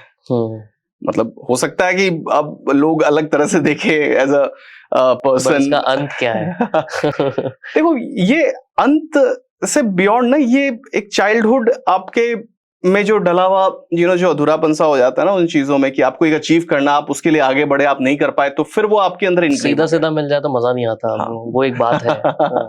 और आपके अंदर ये चाइल्डहुड की चीजें बहुत इंग्रेव हो जाती है, अंदर तक बैठ जाती है, और ये डिफरेंस बनाता है। हासिल करने की आदत पड़ गई है बेसिकली। हसल करने से भी ज्यादा हारने के बाद वापस उठ के लड़ने के लिए तैयार होने की आदत पड़ गई है। राइट। तो ऐसा कोई प्रिंसिपल है जो आपको लगता है, ये लास्ट क्वेश्चन है मेरा, कि आजकल $1 बिलियन बिजनेस की बहुत बात हो रही है। मैं $1 बिलियन की बात नहीं करूंगा, मैं एक एवरेज मिडिल क्लास ड्रीम की बात करूंगा, which is $1 million business, right? Everybody wants to be a millionaire. कोई एक ऐसी चीज है जो आपको लगता है कि हमें फोकस करना चाहिए to become $1 million business at least? यार रिपीट कर रहा हूँ क्योंकि मैंने इस अलग अलग पॉइंट पे कई बार कहा है इनको पूरे डिस्कशन में। सबसे पहला चीज मान के चलते हैं, स्टार्ट वहीं से करते हैं, कस्टमर इज द किंग। आप कस्टमर को सर्व कर सकते हो ढंग से, उनकी एक प्रॉब्लम ढंग से सॉल्व करो, अच्छे से सॉल्व करो, आप एक बिजनेस बना सकते हो, नंबर 1। नंबर 2, आप समझो कस्टमर तक पहुंचना उतना ही जरूरी है। ये डिस्ट्रीब्यूशन, ये दूसरा सबसे इंपॉर्टेंट फैक्टर होता है। और तीसरा आई थिंक टीम। आप $1 मिलियन की बात कर रहे हो, आप स्टार्ट करने के लिए भी एक टीम आपको स्टार्ट चाहिए। और टीम तब बनती है जब लोग आप पे भरोसा करते हैं, और भरोसा तब करते हैं जब आप खुद एक हाई इंटीग्रिटी पर्सन होते हैं। ये 3 चीजें अगर आप कर लो, आप $1 मिलियन बिजनेस तो बना ही लोगे। अमेजिंग। मेरे को लगता है कि हमारे क्वेश्चंस खत्म नहीं होने वाले। ऑलरेडी इतना लंबा डिस्कशन हमने किया है, बट मजा आया, बट बहुत मजा आया। I am so thankful for to कि आप यहाँ पे आए, आपने टाइम दिया, डिस्कशन की, बहुत लॉन्ग पेंडिंग था आई थिंक ये। तो thank you for being here Ankit. Thanks for hosting. You know I think मुझे बहुत मजा आया इस डिस्कशन में, और बहुत सारी मेमोरीज भी है ना रिफ्रेश हो जाते हैं। बहुत सारे आइडियाज वापस से क्लियर होते हैं कि हम लोगों ने क्यों स्टार्ट किया था, क्यों बिल्ड किया था। और खासकर नितिन आपके साथ में ना, क्योंकि हम लोग 2015 से अगर जानते हैं, हम दोनों ने वो जर्नी कवर की है, तो सामने बैठ के उस चीज को डिस्कस करना अपने आप में एक बहुत डिफरेंट एक्सपीरियंस है। राइट। कुछ कहना है आपको मे बी यंग एंटरप्रेन्योर्स को या स्टार्टअप्स को, कुछ ऐसा कुछ कहना चाहते हो तो? देखो, ये जर्नी जो है ना, ये एक लाइफस्टाइल चॉइस होती है। बहुत लोग अलग अलग रीजन से एंटरप्रेन्योर बनते हैं, बनना चाहते हैं, बट मुझे लगता है मोर देन एनीथिंग ना, एक बात को समझना बहुत जरूरी है हम सबके लिए कि ये एक लाइफस्टाइल चॉइस है। इसमें हसल है, मेहनत है, लोनलीनेस है, बट वो पैशन और वो जुनून से ना वो चीजों को करने का मजा डिफरेंट हो जाता है। ये चूज तभी करना चाहिए, पैसा रीजन नहीं होना चाहिए। शो ऑफ कि मैं एक कंपनी का CEO रीजन नहीं होना चाहिए, मैं अपना बॉस रीजन नहीं होना चाहिए। रीजन ये होना चाहिए क्योंकि आपको वो चैलेंजेस लेने, आपको आदत है, आपको पसंद है, और आप चाहते हो कि आपकी जिंदगी जो है ना अगले 10 साल 20 साल तो श्योरली सिर्फ चैलेंजेस से भरे हो, और आप ले सकते हो, उतना स्ट्रेस हैंडल कर सकते हो। तो वो जर्नी बहुत अच्छी जर्नी है। सिर्फ मनी और वो मोटिव से ये जर्नी अच्छी नहीं है, बहुत जल्दी स्ट्रेस्ड हो जाओगे। Thank you so much, Ankit. Once again, thanks a lot. Thank you, Nitin.